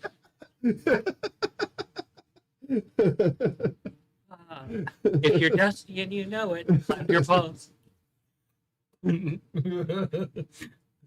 Just cue battle music at this point for you, bud. It's just a normal human that runs the infirmary. I don't suppose you happen to have any type of greater restorations, do you? Why? There's a companion of mine that's in need of some healing. He doesn't realize that you were given ointment last week. You were trying to heal me. This was never told to me. Yes, it was. I was not made aware of it. No, you were told it with the rest of the group. You were literally there when Prim was giving over the things All right. and what they do. Never mind. In that case, I'll ask if there's anything I can help while here. That was loud. I do apologize. That we were told that because then okay. Something else I'll try to work on. Sort out the medkits. To go throughout the entire ship and sort out each of the medkits to make sure they're. What should be inside of them? They give you a list and you're like the entire ship, top to bottom. Okay, That sounds like a chore. I will do it. Every single medkit to make sure it's up to current spec. Start at one end, work your way to the Like other. I'm helping wherever I can. I'm Yeah. sorting the weapons, deal with the med kits, whatever anyone needs help with. Make myself useful. All right. So with that, call it a night. We'll pick up Already? next time. Sorry for a little bit of a Holy slower night smoke. here as we're getting back into the swing. But I think it was a successful night. Can I say Everything some of seems us to are be a little working dusty? still, so that's success to me. Cayenne got traumatized. So did Mongo. Yeah, Mongo got dusted. You feel so good, Mr. Stark. We did some interesting things aboard the ship. Aw. Met some interesting individuals. Yeah. Next session will be picking up more things.